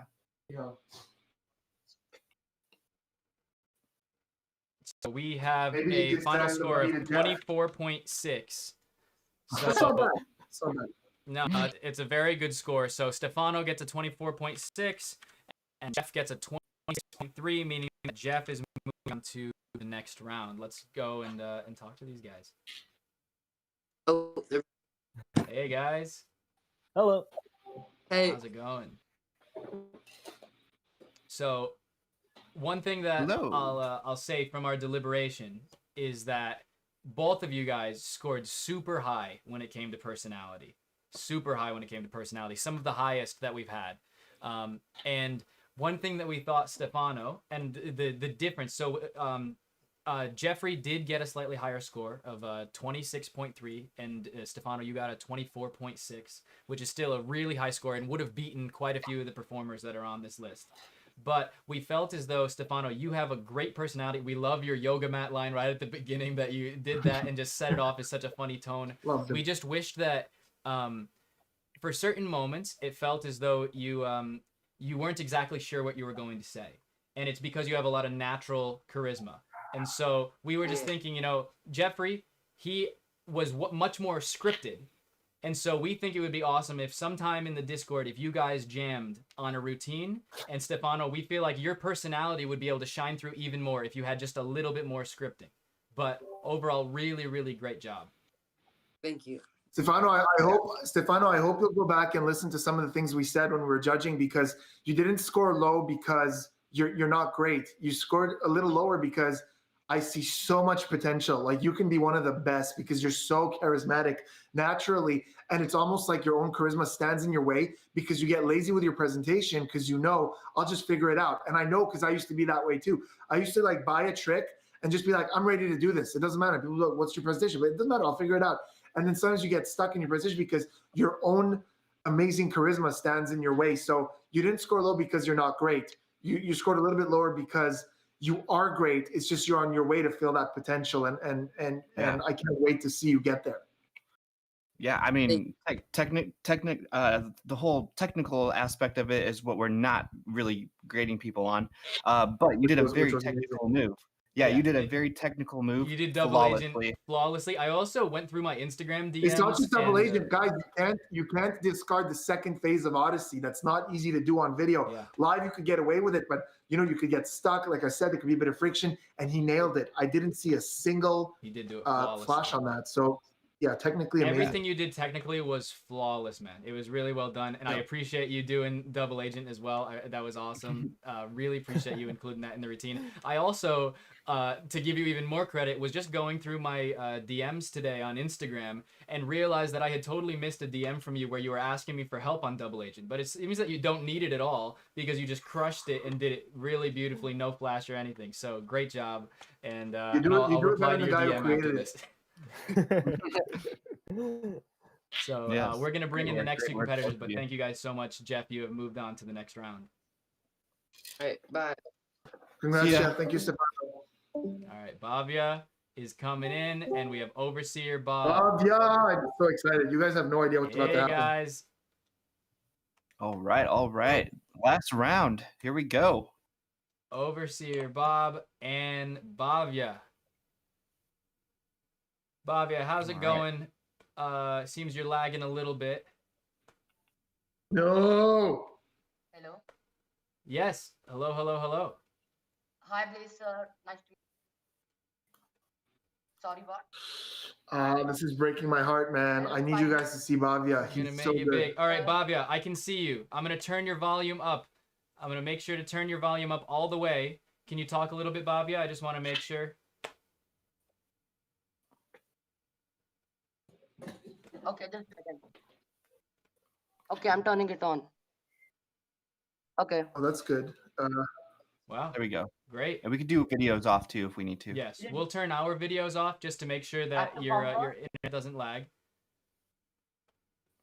Thank you, Overseer Bob, for doing it as well. Appreciate it. But welcome, guys. Bhavya, you're up first. Spidey's already told us a lot about you, so just whenever you're ready to go. Oh, your camera turned on. Whenever you're ready to go, give me a thumbs up. Okay. Perfect. Come on, man. The floor is yours. I can't see him. Okay. So I want Can you see him now? Sorry, Bavia. Can you see him now, Spidey? I cannot. Are you guys seeing him? I can see him. I can see him. He's fine for me. What? I'm gonna drag Spidey out and back in. Spidey, let me know. Can you see Bavia now? No. Oh, yeah, I could see him now. Perfect. Alrighty, Perfect, Bavia, the perfect. floor is yours. Can you restart his time? Yep, I did. I want you guys to imagine that somewhere in a parallel universe, playing cards. I know it sounds funny as playing cards are just rectangular pieces of paper, but for some time just think like that. In that world, a murder is. There are 51 suspects, and one of them is actually guilty. Now it is your job to find out who is guilty. So I will mix these cards up. Let's give them a shuffle. You are like a jury, and you have to find out. Mike, sir, are you here? I'm sorry. Did you say something? Yeah, he said, Mike, are you there? Yeah. I was having a hard time hearing. Okay. Yeah. I Say will it leave the again. card face down. Okay. One Yeah. by one. You have to stop whenever you like. You will just feel it. Okay. Okay, let's do something different. Spidey, sir, how many cards do I deal? 1, 2, or 3? 3. Blaze, sir, how many cards do I deal? 1, 2, or 3? I want 2. Okay. Mike, sir, from where do I deal the cards? Top, bottom, or mid? Say that one more time. Sorry. I was saying from where do I deal the cards? Top, bottom, or mid? Oh, You wanna let's do top. Let's do top. Okay. And you can say stop whenever you like. Let's take a bunch from the mid. And let's take some from the bottom. You can say stop whenever. Stop. You want me to deal this card, or this is exactly stop? Yeah. That's it right there. The one you're holding. I deal it? Yeah. Deal it down. Now, right here, we will deal this into 2 piles like this. Now again, let's do something. Spidey, sir, how many cards do I deal? 2. Blaze, sir, how many cards do I deal? 2. Mike, sir, how many cards do I deal? 1, 2, or 3? Let's do 3. 3. The rest of the pile, I will just go and let's square them up. Now, these 2 cards you have ended on. Spidey, sir, you have a big decision. Everything depends on this one word. Left or right? Left. Left. So your left will be this card. Yeah. I will place it here and make sure I don't touch that from now on. You said right. This card. A 4 of diamond with a missing pip. and this is from your video, Spidey. What's that? I saw it from your video. I know. And it could have been any one of these cards. It could have been any one of these cards or any one of these cards. You made all the decisions. You told me how many cards to from where to take. And Spidey, you also made the final decision. Yeah. Somehow we ended here. I told you one card was good.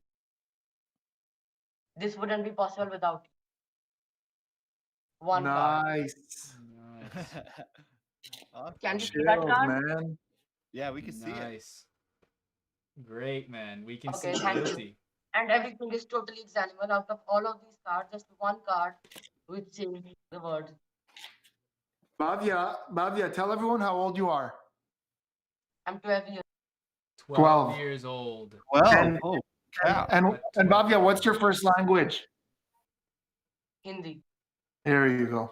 Wow. Great Awesome job, man. performance. We're going to jump into the judges' room. We're going to talk a little bit, but we'll see you in a little bit. Hold tight. Okay, thank you.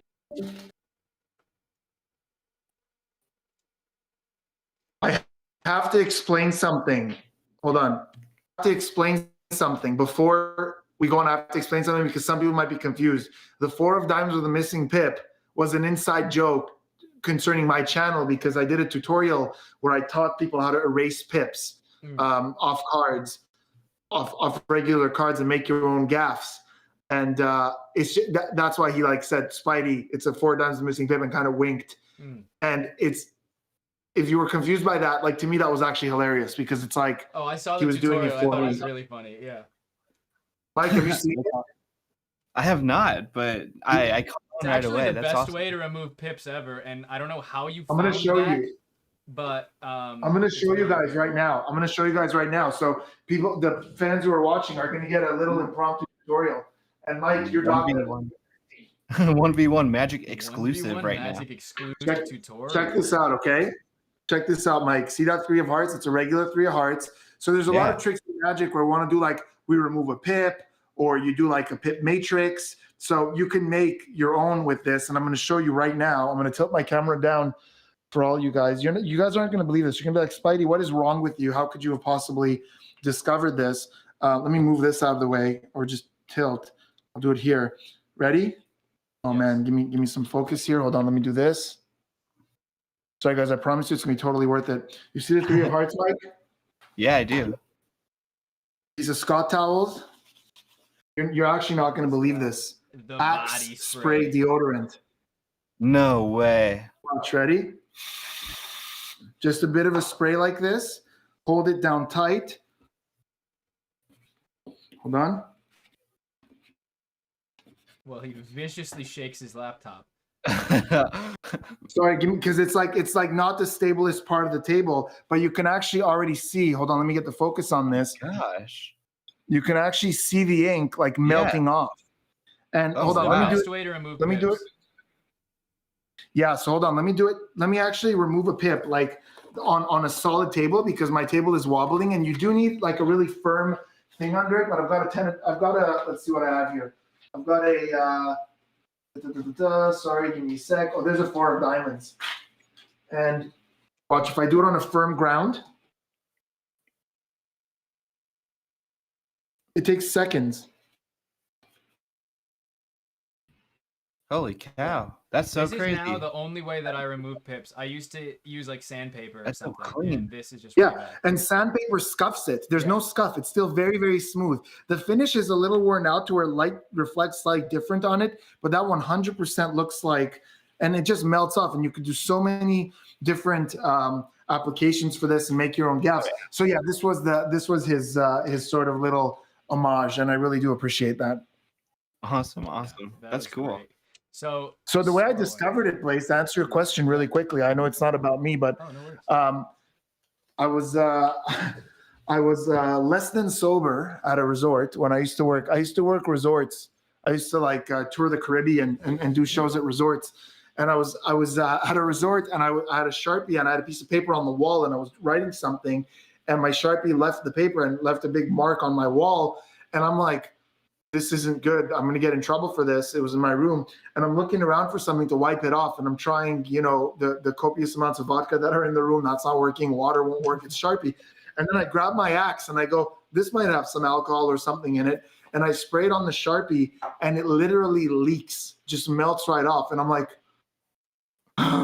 so then I was like, I wonder what else I could do. So I tried on a card, and the ink just melted off. And I was like, well, I'm no longer putting this on my body, but I will put it on my cards.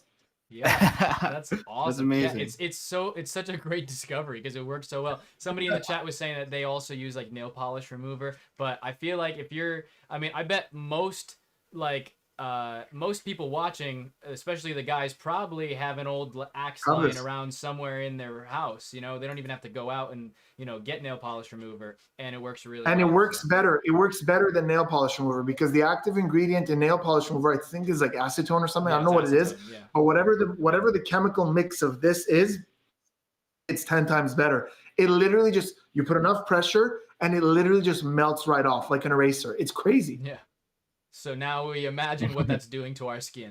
and we carry on with And imagine the girls you get after you're done your card trick. with your card trick. Oof. We've got to give Bobby a score in categories. So Yeah.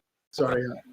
for entertainment, I felt like it was well done, and I think felt like there were free choices. You know, there was that element. I would like to see a little bit more of Bavio's personality, but also Bavio's so young that's difficult to. I mean, it's like already doing an effect exceptionally. You know, it's like at that age, didn't really know like what kind of character you want to. You know, I mean. 100, and there's two things I want to talk about actually, because I do want you guys to take this into consideration. First of all, his age, guys. Remember that he's 12. At 12, usually magic looks. A trick he did would be like, so do you want to put it here or okay? And then like there's a lot of and a lot of usually at that age he was flawless, like just super clean. Yeah. And then the other thing is I got chills, man. When there's two things he said. One was, everything depends on the next word you're going to say, left or right. And that's such an advanced way to present, because usually that is, okay, so do you want left or right? Okay, left. And then he put so much focus. It was beautiful. And then at the end where he goes, super slow reveal, build that moment up, reiterate.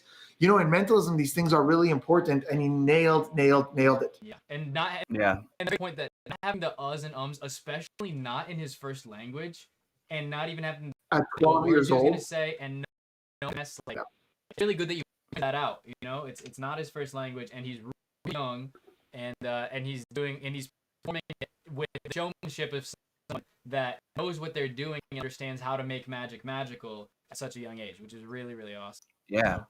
Yeah, and it's like, imagine where they're going to be at in like 5 or 10 years if they stick with it. Like, it's just going to be natural, like second nature for them at that point. It's insane. Anyways, yeah, let's move on to the scores. What were you thinking? It's going to be really, really high for me, because I look at the challenges in his way and how he overcomes them. The fact that he's presenting in his second language at such a young age, and the way he's able to so clearly come through. Presentation-wise, it's a 10, because the trick was so well presented, so clear. He had those little moments that a mentalist like me appreciates, like lines like, the next word out of your mouth is going to change everything, left or right. So much emphasis on a simple moment that usually is pretty boring, a binary choice. So presentation is a 10 for me. So for the entertainment level or personality, which one would you? Oh, I'm sorry. That's a good point. I thought it was presentation. So it's going to be entertainment.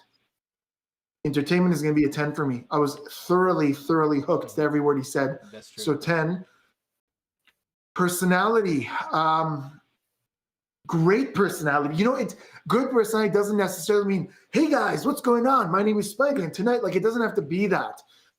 You know, it was simple, but it was effective. And I'm going to give him, again, at 12, guys, sorry, it's another 10. Like, I know, like, I don't want you guys to think I'm biased, but at his age, second language, you know, he was so likable. Silky smooth. And despite his age, came off as so credible. Yeah. And for creativity, great trick, great twist at the end. I do like the throwing in that little missing pip. He played a little teacher's pet there, but it's not as outstanding as his entertainment value and his presentation and his personality. So I'm going to go with an 8 for creativity. Nice. Yeah. I would love to see him back again in the tournament, see like what he brings next to the next round if he moves on. Man, and also, you know, doing mentalism, like I do also pay a lot of attention to people's vocabulary, the way that they articulate their words, and the way that they change the direction of where their sentences are going and stuff like that. And for 12 years old, like not being their native language as well, like phenomenal. So I am gonna have to say, for creativity, originality, that's gonna probably be my lowest category with an 8.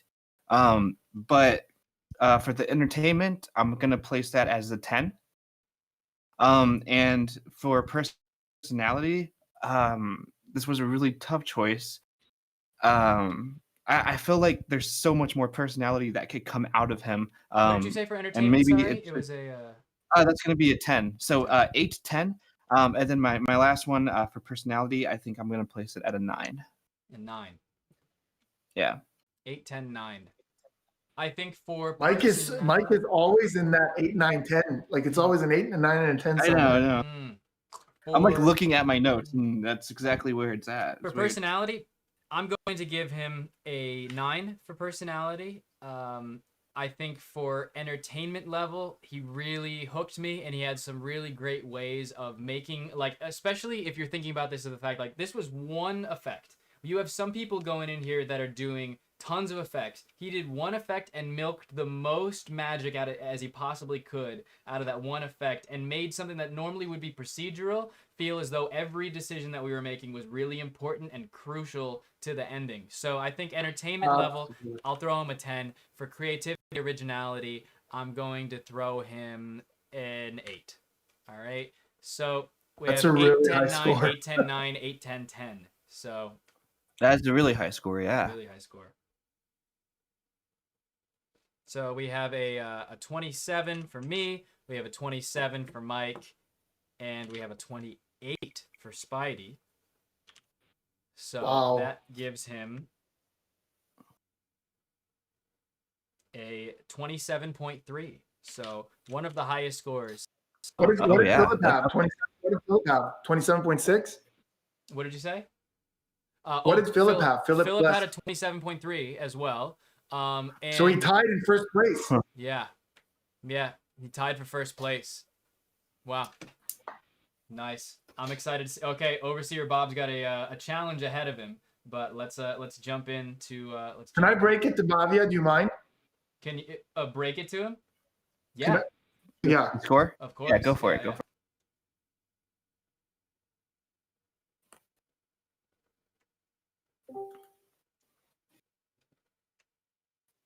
Bavia. You're back. Bavia, I have some news. Thanks, Spidey, sir. We have some news for you. We all agreed that you're incredible in terms of your young age. You know, despite the fact that Hindi is your first language, to be so smooth, to put so much emphasis on the right moments, to say things like the next word out of your mouth is extremely important. To build those, to take things that could be boring but make them so compelling and interesting. And Bavia, because of that, you have tied the highest score of the competition so far with a 27.3. Great job. Yes. Thank you, everybody. Great job. Nice work. So awesome job. Thank you for being a part of this all the way from India. It is from India, right? I don't want to be. Yeah. You said that you're from India, right? He's from Connecticut. I just don't want to be. He said Hindi was his first language. I just didn't want to be assuming. All right. And Right. now, No, that's a good point. Overseer Bob, it is now your chance to shine. The floor is yours. If you'd like to introduce yourself first or say anything, or we can just start the clock. It's up to you. Sure. I'm Bob. I'm magic since like. Can gonna you turn guys you see up. the carpet in front of my TV? Yep, Can we you can see this? it. Okay. Then I guess I'm ready. Whoa. Did he just? So All right. you guys have all been to a concert before, I'm sure. But I bet you've never been to a concert where somebody didn't go play Freebird, because that happens every time. At least here in the States for sure. So as a magician, there are similar tropes to deal with. You can be out there doing your very last effect, your most powerful stuff, and you'd be like, "What's over there? The ball is gone from the cup. What, could you believe it, folks?" And you can be doing your most impressive tricks. Somebody's always going to say, "Hey, can you pull a rabbit out of your hat?" After you hear that enough, you kind of start thinking about things like, well, can I pull a rabbit out of my hat? So I did the most important step first. I went home and I asked my girlfriend, "Can I get 20 bunnies?" She said no. So I asked her if I could get 1 bunny, and she still said no. I can't take care of a bunny if I can barely take care of myself. So I thought about it, and I decided I'm going to show her I can take care of a bunny. And the best way to do that is by taking care of a bunny. So where does a magician get a bunny from? After some deliberation, I realized that as long as my hands are completely empty, there is nothing up my sleeves.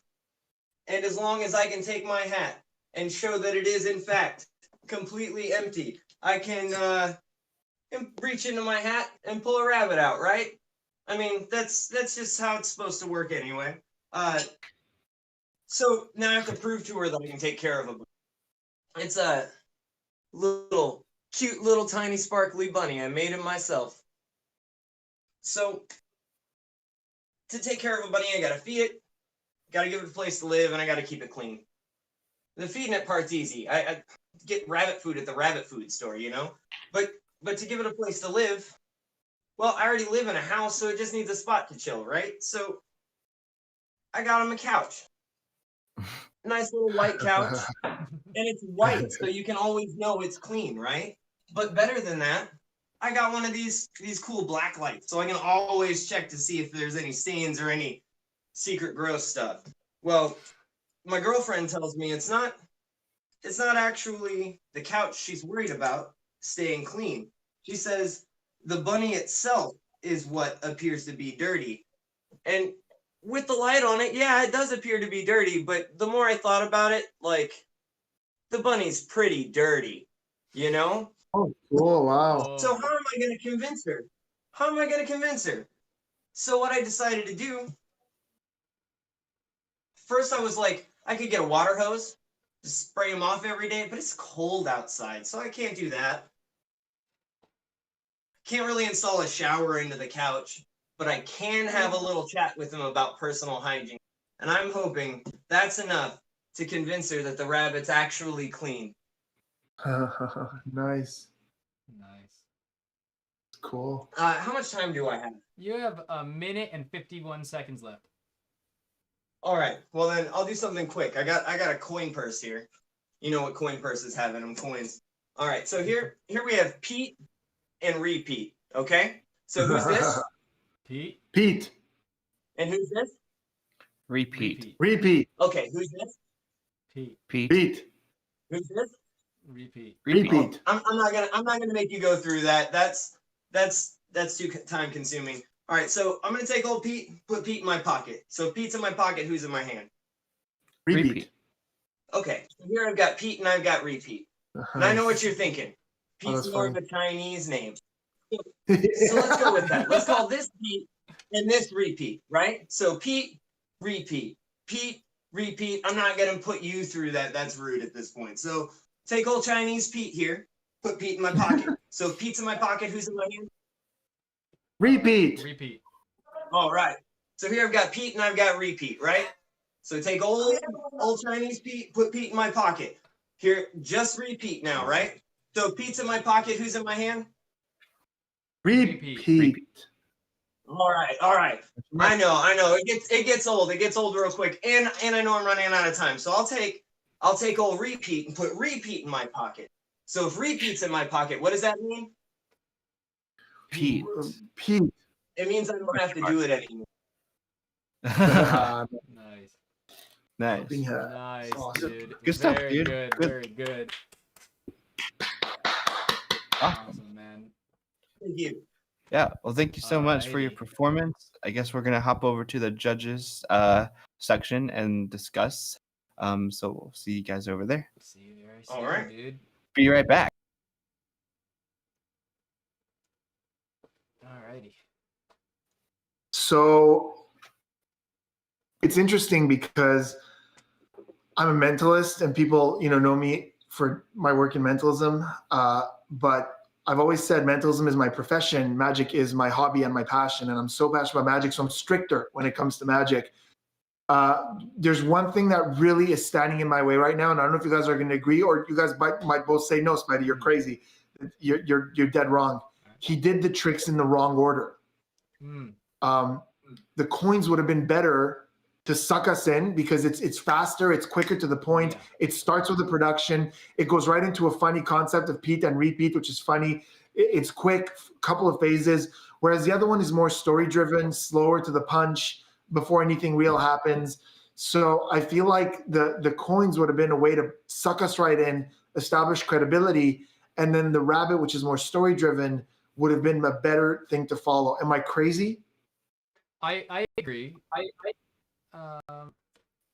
It was a little weird, the thing of him like asking how much time and then brought it in almost thought of like, hey, let me do something totally different. I would have preferred if it was kind of a routine that was meant to go together, or that he didn't have that moment of making it feel like he was gonna go together. I mean, even if he was like, like, you wonder what I paid for the bunnies with, and then just went through like a coin thing, or some kind of like transition to just get into like, That's a that. great point. That's a great point. Yeah, a lot of magicians have this like, I mean, we all do. We all do. We have this overwhelming need to entertain people with as much as magic as we can. So we're like, hey, how much time? I used to do how much time do I have? Oh, here's another one. I'm glad he did the coins. I'm glad he did the coins. I enjoyed the coins a lot. The bunny thing is cool. It's a really cool application for something that I wouldn't have been able to find an application for the way he did. I need to think. Okay. Mike, did you have any thoughts? Yeah, I think I don't know. Yeah, I am also really happy that he threw in the coins, last minute. I wish he could have just kind of segued into it without asking how much time he had left. Like, I know like he's not able to see the time clock on his end, so it's a little like he doesn't want to get points deducted for going overtime at the same time, right? So like that's a tough situation. But as as performers, there's a little bit of improv, and we try to work things that don't go our way into our performances last minute. Like we have to think quick on our feet. However, like I said, I'm really glad we were able to see the coin performance. Yeah, I don't know. I have to think about the score as well. Blaze, what do you think? I thought creativity, originality. I really want to score him super high for creativity, originality, because it's like I think that's what I was whipped out gonna a do, bunny, too. and then you had a little couch for your bunny, and it was just like it was a magic routine that I had never seen before. So that Right, I don't think any of us. and when it comes to creativity, originality, I remember when we were first talking about this criteria, we were like, creativity, originality, a big part of that is, have we seen this thing before or not? And not just plot, but Okay. also presentation. And I feel like both his presentation and his plot were creative. So Yeah, I would give him that- a 9 that's or the 10 first- for creativity, originality. Yeah, that's the first my girlfriend said I can't have a bunny routine I've ever seen in my life.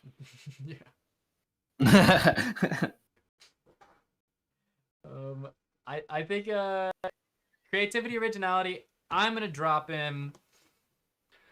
Okay. I'm gonna drop him a 10 for creativity, originality, but I'm gonna give him a 7 or an 8 for entertainment level. I'm gonna go with 8. The reason I give him an 8 is because of the fact that the two routines felt kind of disjointed. That it was two separate routines with do I have enough time to do another routine in the middle, rather than like necessarily transitioning it. And even if he had asked how much time he had just to make sure and check, which is totally fine, but then had some kind of transitioning through line just to make it make sense why he was doing both of those, instead of it being like, oh, I've got extra time, might as well do another routine, is how it felt. And then the other thing is that like the color changing bunny, while scoring him a lot of points in the creativity category, I don't know exactly how magical that is. And Good point. And the thing is that the color changing bunny, it's very small, and it's a reveal that although it catches you off guard because you're not expecting it, I didn't really fully understand the like, I'm gonna put it under a cup and now did it change back, sort of? Or I didn't really understand. It did. It went back. It went back to being less. It went to being gray to being less gray. And I think what you're saying is a good point. If we look at it as originality, it's very original. But I think that a lot of laymen would understand exactly how that worked. And you're right. It didn't make a whole lot of sense. Why is it going under the cup? And that cup is such a magic cup. You know what I mean? If it was like a little bunny house, to add to his creativity of the routine, that maybe would have made a little more. The cup was there because he was talking about Yeah, you're right. It was a little messy there. Yeah, a little disjointed. So I gave him a 10 for creativity, originality. I'm just going to do this and load up the spreadsheet so everybody can see.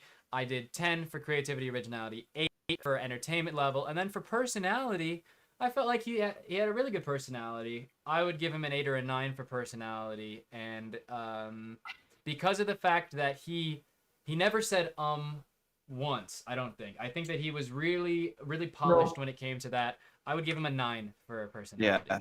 Yeah, So 10, scripting 8, was 9 is my pretty score. good. So something comes up here that I want to talk about, and I hope it doesn't come off as me being too harsh. I really hope it doesn't, because he's great. You know, he's a great guy, and I enjoyed his personality. But I personally, and this is a very personal thing. Somebody, again, there's another thing where somebody could look at me and go, "No, you're an idiot. That doesn't make sense." I personally don't like that classic magician vibe. That sort of, I don't know how to describe it, but that sort of, you know, I like magicians that are supernatural, that talk and act the way they do when they're not performing, just sort of casual. And so you know, even the coins, like the way I do hopping halves would be more like, okay, so I've got 2 coins, guys, check this out. One's gonna go in my pocket, and which one does that leave? And boom, like without having that, if I've got 2 over here and I put 1 over there and 1 goes in my pocket, like I'm not a huge fan of that sort of super magician-y presentation. Does that make sense? Yeah.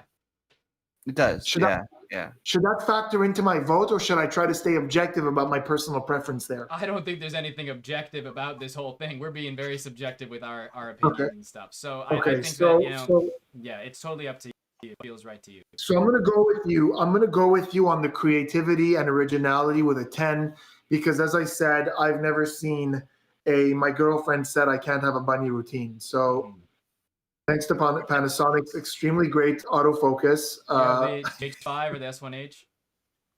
G8.5. I'm switching to a using Sony. the GH5 as well, and yeah, the autofocus is real bad. I'm switching to a Sony this week for that exact reason. Like I love the G8.5 when I travel. It's great. It gets great footage, but yeah, the focus is, and the back like jitters a little. I hate it. Anyways, that was my little Sony endorsement. Then for what was the second one? Entertainment? Entertainment and personality. Yeah. So yeah, again, if the coins was first, this would be different, because he would have sucked me in, and then he would have bought himself enough time to do the slower bunny routine. But like you said, Blaze, to your point, the bunny thing was all as creative as it was a little slower and a little more what's going on. I'm not really sure. So I'm going to go for entertainment, and the fact, again, that I'm not a huge fan of that classic magic vibe. I'm going to go with a 7. 7. All right. And then what's the last one? Personality. Again, so again, and I'm very sorry, because this is, again, a very personal thing. I feel like if Bob were to drop that whole magic thing and just be him, I would appreciate him a lot more, because he looks like a really cool guy. And in those moments where he was kind of jazzing, I liked it better than those super scripted sort of magic-y moments. So it's going to have to be another 7 for me. Okay. Nice. Yeah, another 7. All right. So 10, 7, and 7. Mike, you have the final decision here. Oh man. Maybe I'm just weird, because I feel like, well, maybe not. I don't know, but I feel like his personality kind of overdid his act, like his like magic, right? Yeah. I feel like his personality is the thing that really kind of came through the most and translated most with me, more than the magic effects that I just saw. And so for that, I think I'm going to score him in this type of way. So creativity, originality, I think I'm going to do an 8 for that. For entertainment, I think I'm going to do a 7 for entertainment. And because I just said, I really did like his personality. Maybe if he could stray away from the typical magician, like Spidey was saying, and show a little bit more of who he is, and incorporate his life and his experiences into his magic, and storytelling, because he's a good storyteller, right? He did a great job with the whole bunny story. So like, I think that could really, push him and push the score up and stuff like that in the future. But so for personality is going to be a 9. Personality is 9. Alrighty. So we have that's a 16 plus 8. We have 24. So we have 2 24s and a 7. We give him an average score of 25. So we know that he got an average score of 25. Bavia got a score of 27.3. So Bavia will be moving forward to the next round. let's jump in there and All let right. you guys know if you guys want to break the new one. Hey, hey. Hey. Hello, everyone. Oh, All right. did Well, he leave? Bavia just left, so he doesn't know what's gonna happen. He'll have to find out when we announce. Oh wait, he's in the waiting room. Yeah, I'm he's gonna in the move him waiting room. back. We'll bring him back in. Blaze, Bavia. can you just explain to me, Blaze, before we announce this, can you just explain something to me? What is the next round? So the next 4 days are round one. When is round two? Round 2 starts on the 5th. So Oh. basically until the 4th is round 1, and then we go straight into round 2 on the 5th. The judge on the 5th is going to be Jackie Yu for round 2. Cool. So that's really exciting. And yeah, Bavia. So can you hear us, Bavia? Just thumbs up. He's muted. Can you He's thumbs muted. up us if you can hear us? You're muted. So if you want to unmute. But Bob, we'll just let you know, Bob, while you're here, we all thought that your biggest strong suit was creativity and originality, and we also thought you actually scored some of the highest for creativity originality out of everybody in this whole thing, and you also scored really high when it came to personality. Your total score ended up being an average of 25, which is really high and would have done well, but unfortunately Bavia did get a little bit more with the 27.3. So he'll be progressing in the round, but we really appreciate you being a part of this, Bob. It was this was awesome.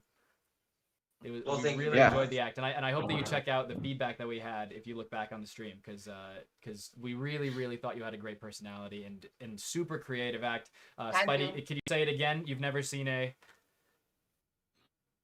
I've never seen it. My girlfriend said I can't have a bunny routine before, so.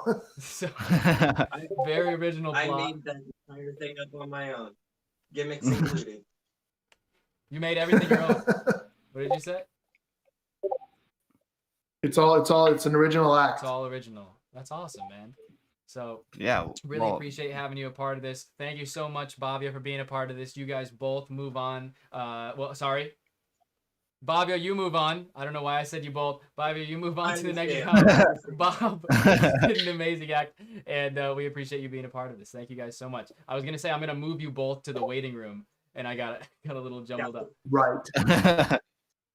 But can you hear me? Like yes, we can hear yes, you, Bavia. Bavia, we can hear you. Okay, yeah, my was muted. Thank you. Yeah, congratulations, Bavia. You are moving on to the next round. So thank you so much for being a part of this. We'll see you on the 5th or the 6th for round 2. So claps for both of you guys. We're going to move you back to the waiting room, and we will just do a couple announcements. Thank you. Alrighty. Whew, what a day. What a day. What a day. Blizzards, power outages, but we still made it through all of our competitors in pretty good time. And that was a lot of fun. There were so many great acts today. So much good magic and like discussions about it. It was so good. And for all the people who are moving forward, I'm very excited to see what they come up with next in their next routines and stuff like that. Because I mean, I think we did a good job of the whole criteria and stuff like that and requirements. Judging not on technical stuff, but more on just presentation. So yeah, I mean, there's a few people on my list that I'm like really excited to see next round. So yeah. How did you feel about everything, Spidey? This was our first day of doing the 1v1. Dude, I thought it was great. I'm very sad about this stupid power outage thing. I apologize to you, Blaze. I think you're doing something really great here, and I'm very hurt by the fact that I damaged the quality and the professionalism of what you're doing here. I'm very upset at myself for that, and I do apologize to everyone watching for wasting your time and sort of confusing Blaze a little. This was his first day. He doesn't deserve that. He's working really hard. So I hope you all forgive me for that. And I had a blast. You know, I'm sad I was here for only half of it, but I absolutely loved every single one of the acts. Yeah, and I totally understand, and there's no hard feelings at all. We were able to and also a huge thank thank you to both Travis and Simon Black for stepping up last minute and being Yeah. our guest judge. But yeah, totally understand. I mean, I was afraid of another power outage over here because I think it's still snowing. It's been all day. So did you have a blizzard over there?